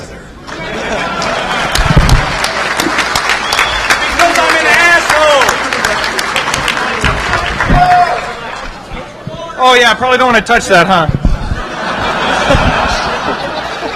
So I think it was a big smashing success, and we're going to do the dunk tank again next year. And what we need is big celebrities and just people you hate, and Peter Shipley, and people to, get into the dunk tank there for us. So, and I will say there was a lot of people standing around, not fucking ponying up cash. Right? Next year, they call the Scots tight. Fucking hell. Yeah, I spent a lot of freaking money on this dunk tank this year. So next year, you're all ponying up.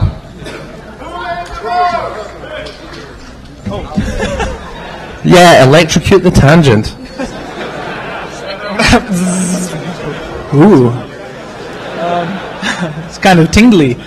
Okay, so for our final contest, we have the Ghetto Hackers, as you know, for the last, this is the third year, have been running our Capture the Flag contest, and they've been running what they call Root Foo all around the country, and they've really been evolving it, and it's really turned into something quite cool.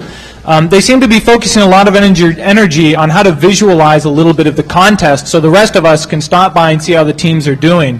The earlier contests kind of had the problem of nobody knew what was really happening. And this is a way to let people see kind of or feel like they're participating and cheer on their favorite team. So, what? Oh my God, we forgot Cannonball Run. Oh yeah, the people who truly are the criminals. I mean... We'll have to have Tommy Pickles jump up here in a minute then and talk about Cannonball Run while they're setting up. But what Caesar and his crew are going to do here is they've captured enough data that they can represent how the contest went hour for hour for the 36 hours. And you'll be able to see a quick time slice of who did what to whom and how. So that'll be coming up in... Oh, the cable's probably out of the screen. I'll get it. Yeah. I probably Moss-DOSed it, yeah. Yeah, now for anyone that doesn't understand the term Moss-DOS, this is Jeff Moss. And Jeff Moss wins the prize for DOSing his own services the most ever. So if you go to goons.org/Moss-DOS, you'll see a list of all the incidents where he took out his own servers just being overly paranoid. And just to give you a quick example, this is what started the Moss-DOS syndrome. I bought a ruggedized laptop, like an AMREL, industrial, indestructible, drop it 35 times on each axis from 3 feet all day long, no problem. And it's indestructible because I'm coming to a show, I need my crap to work. You know, it's no second best. If you wait 3 days to get your laptop fixed, it has to work. So I pony up big bucks, I get this thing. I'm printing the posters for DEF CON about 3 years ago. I've got my whole screen up and I'm printing. So I take the laptop like any prudent person would do and put it underneath the table. It's printing, I don't want to disturb it. Then I walk over to the 3-foot plotter to change paper. It uses a large metal spike in the middle of the paper spool, right? And these paper spools that you see all of our posters on is photo paper. It's like, I don't know, $5 a foot or something. So we've got like $350 of paper on this roll. And I take off the one roll, I lay the spike down on the table, and I turn around to get the next roll of paper ready. The spindle rolls off the table. I look to the left, it rolls off the table and lands on a chair with arms. And I'm like, no big deal, it's going to land on the ground. And then it starts rocking. And I get this look like, and it angles up and it spears down directly into the screen of my laptop.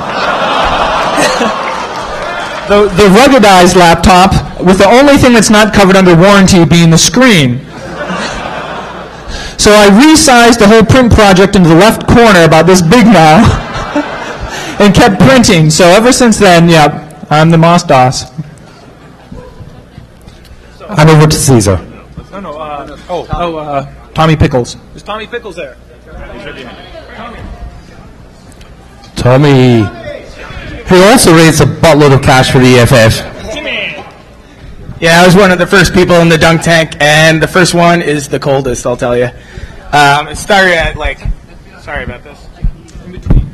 Yeah, started about noon, and yeah, I do have a bladder infection.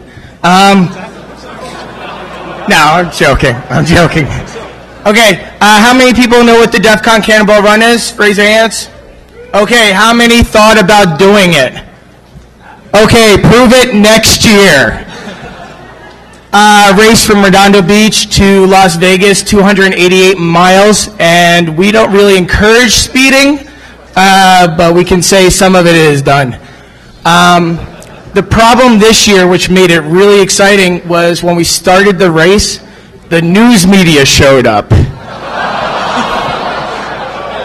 And I thought, oh, it's my buddy Pat with Tech TV. This is going to be a nice, sweet, piece that I could show my mom.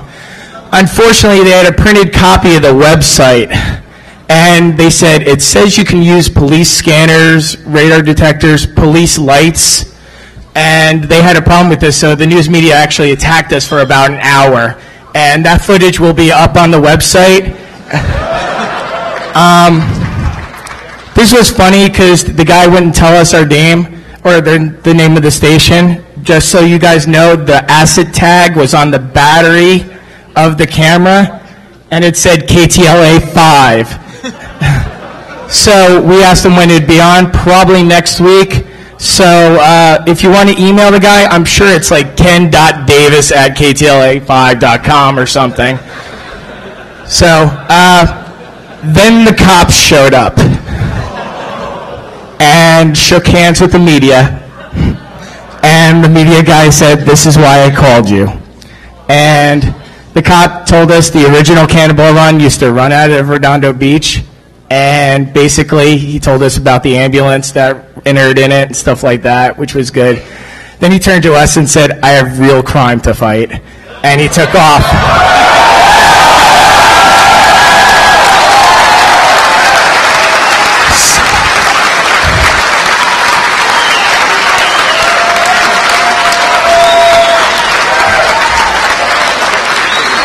The fun part about this now was when the cop was going to leave, the cop stopped right in front of us and said, "I'm team number 7, see you there." And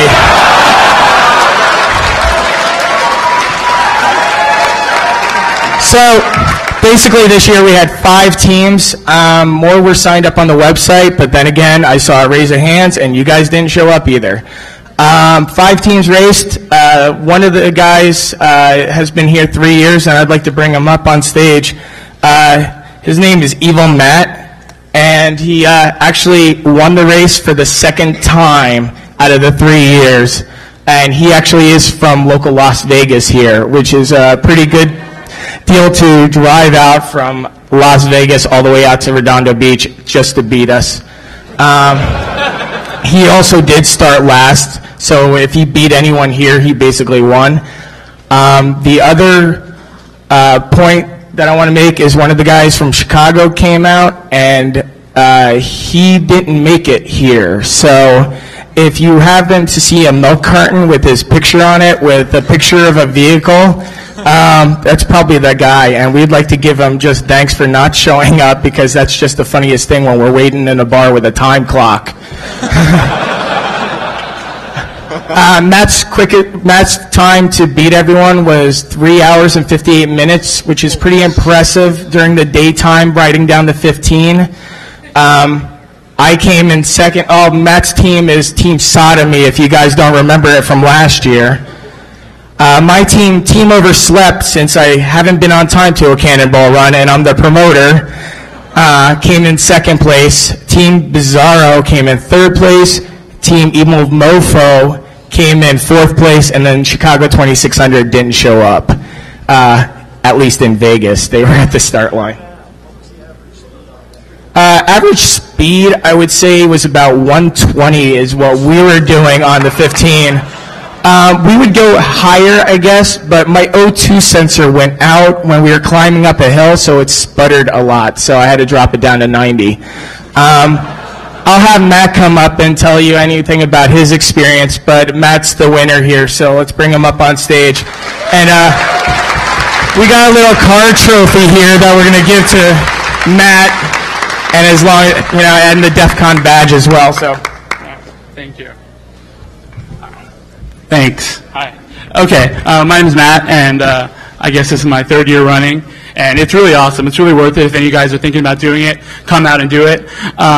I don't know, Tommy's 120. I mean, I guess we just got really lucky because I only did 85. So I don't know what they were doing with the rest of their time. They must have parked outside and just not came in. But everybody says they've done it in 2 hours. I've done it in 3 hours. Everybody says it, but nobody wants to come do it and put their money where their mouth is. So if you think you really can do it in 3 hours and you could punch the 2 clocks, we'll come out and do it. It's a lot of fun. Nobody's gotten a ticket yet, as far as I know. There hasn't been any accidents. We do it really safe. It's a bunch of stick to 65 the whole way, designated speed limit. It's a really great bunch of guys doing it. We got Tommy running it, is awesome. We have LFA, he's a lot of fun. We have Jimmy and Aaron, just a bunch of great guys out there every year. All 5 cars of us out there year after year. But it's worth it. Come on down and beat us next time. All right, put your money where your mouth is and come get some. That's it. Thank you.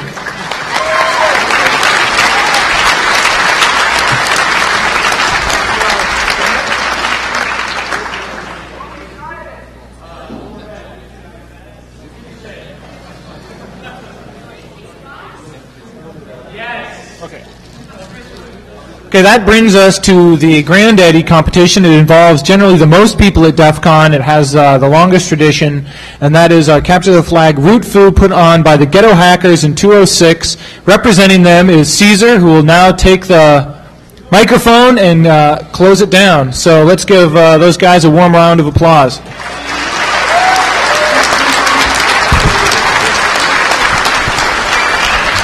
Thanks. Thank you much.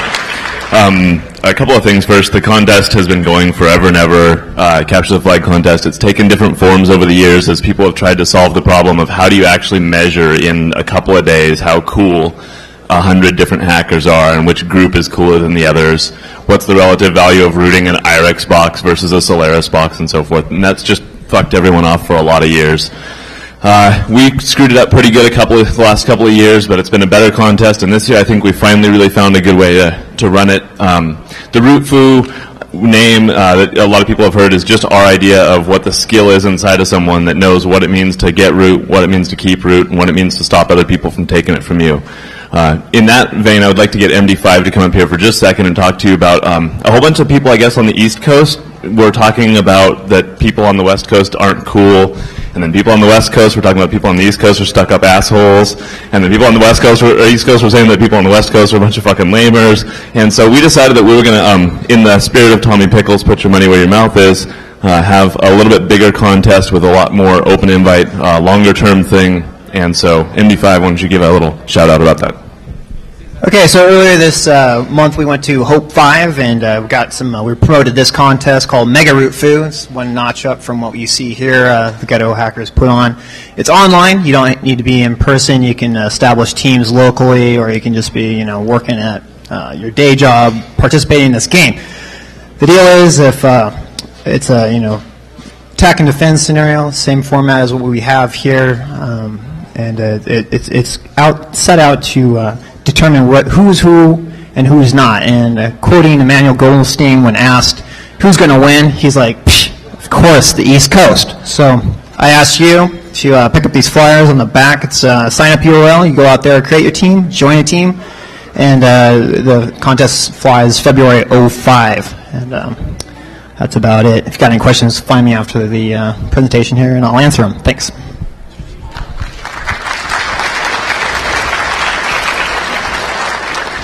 Okay, so a real fast catch up on how scoring has worked this year. In the past, it's been dropping text files on the root partition or in some supposedly protected part. C: is a real protected part of Windows, so busting Windows boxes was always a little bit easier than busting Unix in the old days. But in the real world, busting Windows is actually kind of a fucking whore if you're out there because, well, it doesn't really have a good shell and lots of reasons up until EI and some other guys did some, Barnaby did his really nice shell code. So what we did this year was to say that protecting information, private data, emails and so forth like that is the goal of the game. So keep yours and try to get into the secret information on the other people's systems. The idea being that you have to keep being able to get it. They can try to secure it, and once they do secure the service, you can no longer get the secret information from their machine. You should have to keep proving that you can root them over and over again. So in that end, our router in the center connected the 8 teams together and issued to them tokens, big long numbers that were signed by our key, so we knew real tokens from fake ones. And came back to get the tokens some minutes later. And if you could break in before we came back to get the token and proved us that you'd seen the number, proved to our router with a little uploader, then you get 1 offensive point. If the token never got stolen by anybody during the period, then that team gets a defensive point. And for every packet or some combination of packets, we issued a penalty point. So in the final scoring, 80% of the score was from offense, 15% from defense, and 5% from penalties. That's considerably more heavily weighted toward offense this year because a lot of people bitched that they're supposed to be a hacking contest and not a sysadmin contest, and so we listened. It turns out that the penalties in defense didn't mean shit because the teams that did well on offense did well on defense, and the penalties were about even. So rather than waste all your time looking at boring numbers that are all tied and even, we're just going to look at the attacking, the offensive numbers for various services and teams and a little bit of breakdown of how the team works, and you'll understand real well when you see the last couple of graphics why the team that won. So by service, what you're seeing now up on the screen, what you've been looking at, the purple bars, this is by hour, left to right, over the 36 hours or 34 hours or so of the contest. Speaking of which, that's 100 hackers, 30 hours straight, no sleep, caffeine, alcohol, smokes, the whole thing. Y'all are some fucking impressive bastards. Nice job, everybody. So, round of applause just to the hackers for staying up that long.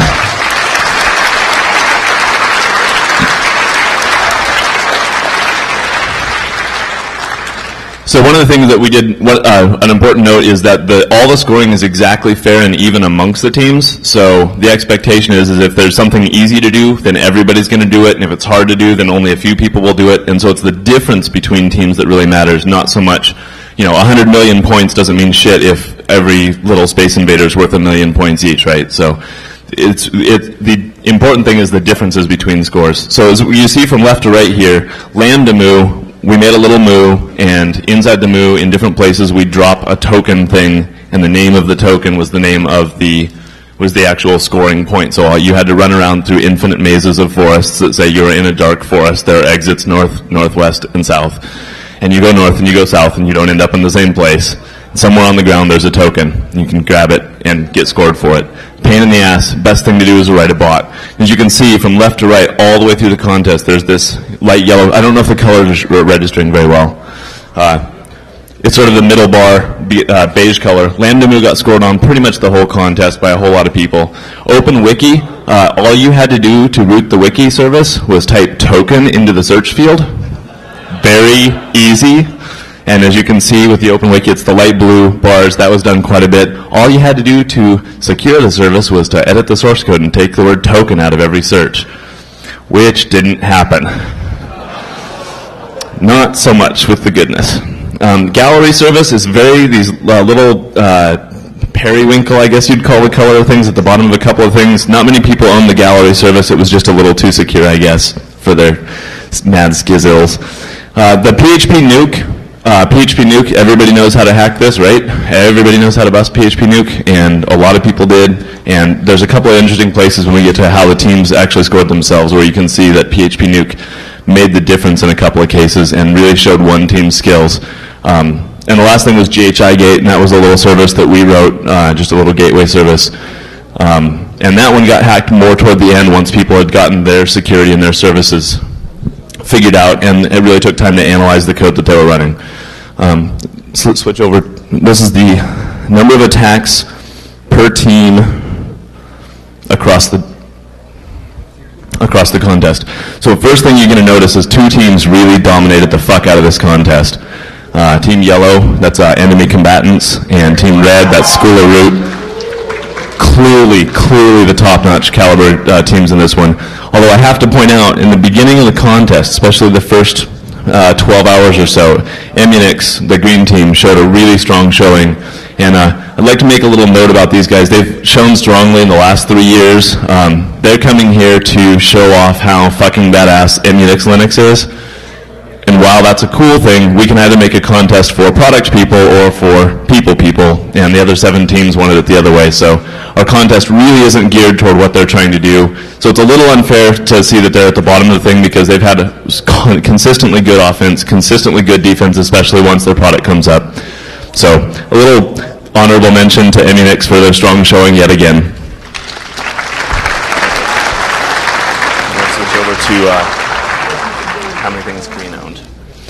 So on the note of Emunix, let's look at what their attacks look like.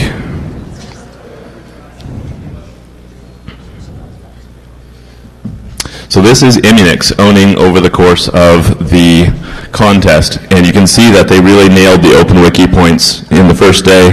Then they had something like, I guess they might have gone to sleep from 4 to 8 a.m. or something. Maybe they fell down at the keyboards, or maybe the guys who knew exactly how to do this one ran off, but there's about 6 hours there, so I'm figuring it looks like somebody took a nap. Now, the important thing to see, though, is of all the things that they stole, they had to keep those tokens on their machine until we were going to come collect them later. And so here's the difference between what they owned and what they kept long enough. So Emunix Linux is apparently not a good security product for securing your Windows 2000 Server and Windows XP products. By the way, this is the first year that Windows has been the target operating system. The Ghetto Hackers bought licenses for the teams just to make sure everybody was totally fucking shocked, because nobody thought A, that we had any money, or B, that we'd ever give it away. or C, that we'd take the time to make a Windows hacking contest. In the real world, a lot of machines are Windows, and we wanted to at least give 1 year's notice to those guys. And we don't promise, but we suggest that we probably won't do that again next year. Red Team owns. So here's what the School of Root owned. It's cool to see that they had a lot more distribution. They owned a bunch of PHP Nuke in the midnight time frame. They went over to OpenWiki toward the end of the contest. But they actually scored something against every service, and they scored something against, I believe, every team. So School of Root, you guys did a really nice job with that. Congratulations. Now, here's the interesting thing is comparing what they stole to how many they kept. Check this out. They kept almost everything they stole. So, nice job, guys. That's fucking impressive.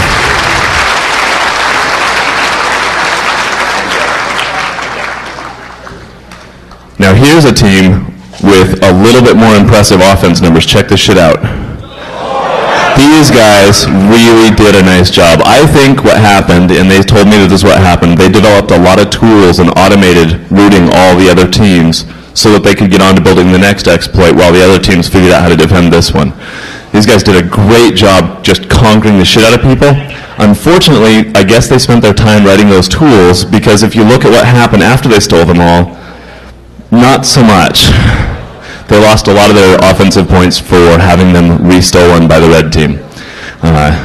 In fact, I believe that the strategy was let yellow root everyone else and we'll root yellow. And I think that's actually how this contest went. So let's look at So this is who attacked yellow and when. Yellow did not lose any points. They did not get anything taken away from them in terms of actual offense after 2 p.m. yesterday. So 8 hours of solid defense at the end of the contest. That really demonstrates the kind of change in priorities over the hours. After you get going, get your development in order. They got their defense working really well. Let's see who owned the red team. Yeah, not so much. Nobody really got in past them. I believe they found a cheap trick that when the scoreboard came talking to them, the TTL was one shorter than when another team came talking to them. You guys didn't do it? Yeah, okay. Yeah, you're damn right you did. There's no way you defended Windows this well. You cheated the network. So for that, that's really cool. Nice job. In total, let's see the breakdown of the points. Oh, I wanted to give a special mention to Team Iron Grep. They didn't show up in here because they didn't score any points at all. Here's the bicolor analysis then of all the offensive points, and because of the graphs you saw of how many points that red team kept and how few they got attacked, the fact that they only won by about 3% difference in their offensive score over the yellow team is tiny amount of difference. The yellow team really deserves a lot of credit for how much they really kicked, but just not quite enough. 97% is a good solid second place, but School of Root, why don't you guys come up here and collect all your prizes? Fantastic fucking job. Give these guys a round of applause. They work really fucking hard.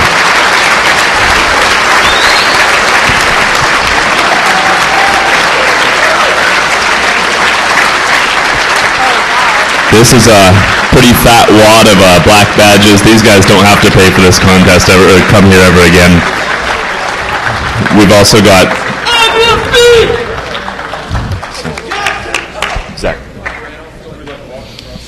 And also these are, with the token dropping service and the deposit and withdrawal methods we did, we figured these guys would appreciate some ties to go with their banking attire when they go back to work. So they've got little yellow ninja ties to go with all the other swag that DEF CON is providing.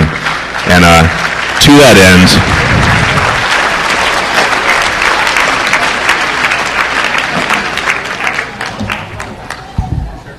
and of course to that end, the Uber Elite black leather jacket from DEF CON, and then a bunch of other swag. We'll take care of that behind for here, because these guys don't want to stand here for another hour while we handle these guys all their swag.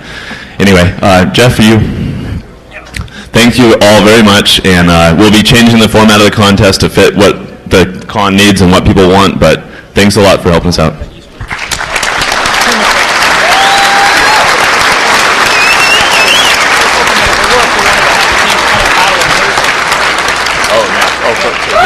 Okay, something I wasn't really clear on and I wanted to make sure got reflected right was Jeff was just letting me know that when we get the big dogs from the East versus West contest, we're going to have a couple of contests here next year, and one of them is going to be the big final showdown, blood sport in the pit, first blood.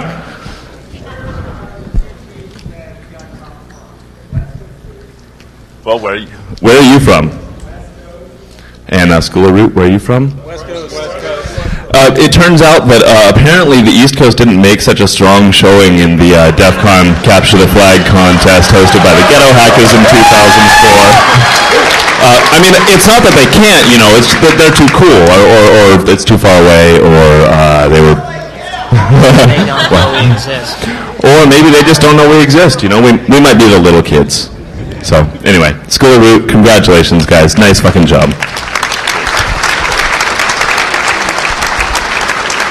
Okay, there's one last contest that also got forgotten, or one last award. If you noticed on your show CD-ROM, there was a movie or a video contest for sort of DEF CON shorts.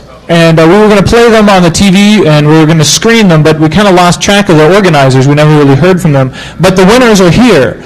So what I want to do is have Dead Addict come up on stage, talk a little bit about the contest, introduce the winners. And so when you watch the video, and you see the Uber Elite Poser Hacker, actually that's on the CD-ROM. That was the winning entry. So let me hand it off to DA. I have a couple announcements and questions for you guys, such as do you like currently the technical content of the speeches? Can you tell they're any different than last year? Do you think they were better? Raise your hand. Than last year. Think they're about the same as last year? Raise your hand. Think they all sucked? Raise your hand. Okay, so there's only, we showed an improvement in technical content. We're going to keep trying to do that, make them better and better. And we also wanted to know, did you like the format? Going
So we'll be back again.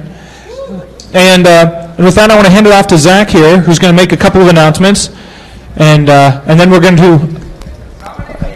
and then we're going to have the winners of the movie contest. And then we've got actually some more stuff to give away to you, the attendees. So don't touch that dial. How many people showed up? That's always really difficult to determine because we have a lot of press, speakers, helpers, freebies, people that sneak in, people that get double badges. But we're guessing this year we're over 4,000 something attendees, and we're guessing total head count to be almost 5,000, which is one of the second largest show we've ever done. So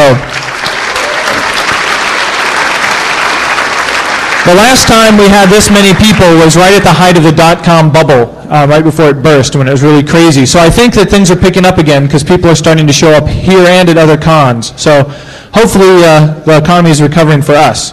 That's cool. So hopefully I'll be seeing you guys again next year. Here. Hey, the reason he's here is because I'm not a particularly fantastic public speaker, so excuse me. The goons here love fucking DEF CON, and the reason DEF CON is a success year after year is not just you, but it's the people that are behind the scenes that put the show on. So, as far as goons go, let's get you up on stage, guys.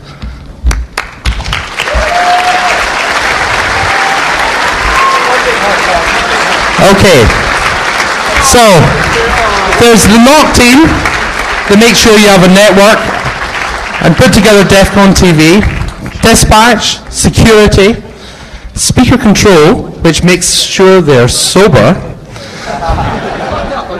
contests, the quartermaster, vendor, ghetto hackers for their CTF and root foo, Dunk Tank this year raised a shitload of money, Latest Link, Win and G-Mark Hardy, which are around somewhere for 10 years of Hacker Jeopardy, Sound of Knowledge that are recording everything and providing the feeds for DEF CON TV, Jinx, Uncle Ira from Eco, Borderman and all the other vendors that ensure you've got shiny, shiny toys to buy. I'd also like to thank you guys for your dedication, the parties, the booze, the tech and your enthusiasm, which is the reason we come again year after year.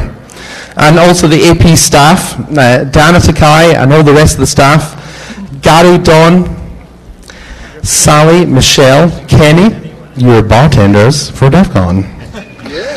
And just remember, these are the guys, they stay sober so you don't have to. The goons of DEF CON.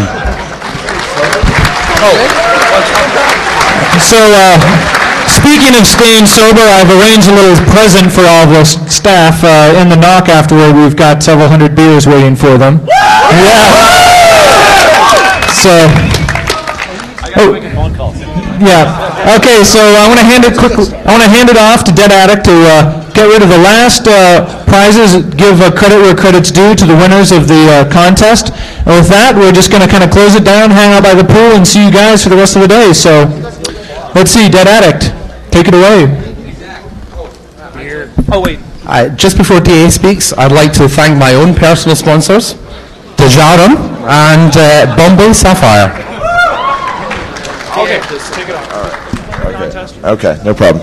So, this year a couple of friends of mine had this great idea, and it kind of centered around the idea that people were having children, and we wanted good, useful hacker propaganda to bring those children up on. Some good educational films, little flash cartoons, just to teach the kids the right way. So we formulated a contest, a film contest, and it was their idea, and they did most of the work, and there was some last-minute foobar that prevented the film formats to be transferred to the proper format to get on TV. So I apologize for not having this on TV, but there was some funny stuff, and there were some good films. There was only a month that people could enter, so the contest was put together at the last second, but despite this, we had, I believe, 7 entries step up to the plate, and there's a lot of work put into them. And our winners here will talk about how their experience went, because the film they submitted, Poser, which, how many here saw the film Poser? Raise your hands, please. Just curious. Okay. That was just funny. That was amusing. And it takes a lot of balls in my mind for the person who played the Poser to portray himself as such, and then be on video and walk around and people, hey, are you the Poser? That takes balls. So next year we'll announce it earlier, and hopefully we'll spark the imagination of a lot of people that want to exercise their creativity in a visual medium, or better yet, hackers that can hoodwink their video friends into doing all sorts of work and just making sure your hacker theme is in there. So without further ado, I'd like to announce our winners, The Saint and Nightmare Baby. Can you please come up on stage? And thank you.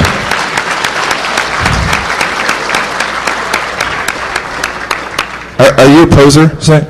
Yeah.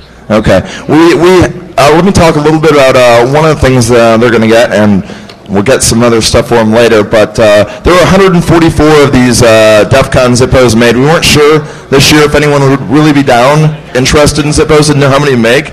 And it turned out that the goons, they got first stab at them for helping out. Most of them went to the goons, so there weren't any left to sell to anyone, I don't think. So they get a DEF CON Zippo, and we looked at fake Zippos made in China, and it was handed off to me for beta testing because I'm a tester and I'm a smoker, so that works out well.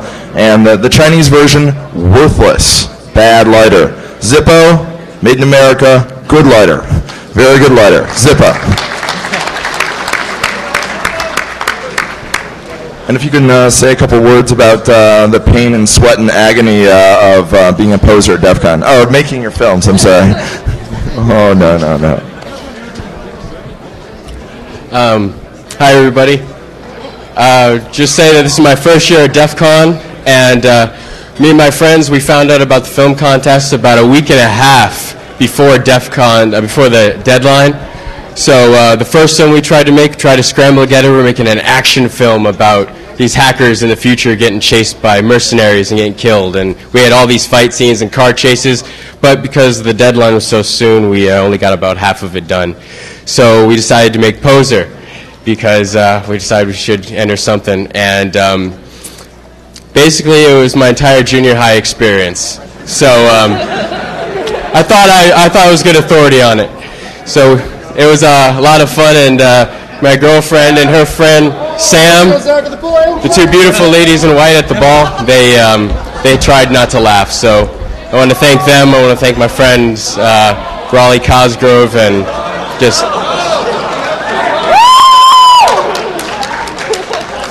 and Dark Tangent, because he's the one who told me about all this. So thanks a lot. I really enjoyed it.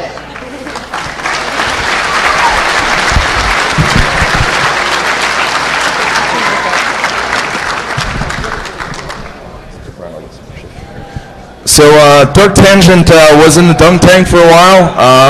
Apparently everyone loves Dark Tangent a lot because he was dunked a lot. And as he was shivering and getting hypothermia, he's like, it's all for a good cause. I was in dunk tank at one moment for a half hour, and after my first half a dozen or so dunks, I'm like, how important are electronic civil liberties, really?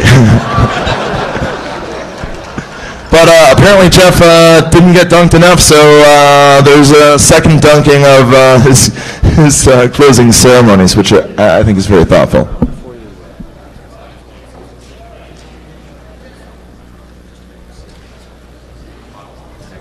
Any opinions on the info channel? Here. All right, grab it. Hey, I just wanted to quickly ask, rather than taking shouts from the crowd, if any of you guys have suggestions. I wrote that the info channel that was up. Sorry, it wasn't up today. Had a little problem with the month change, but if you guys have any ideas, yeah. I wrote it in about 4 hours of caffeine induced, at 4 in the morning. Yeah. Not a lot of time for QA and testing as much as I wanted to put together a full quality assurance plan and accompany it with a TPS report. Anyway, but if you guys have any suggestions, just drop me an email, josh@nicepeople.org, and if you guys have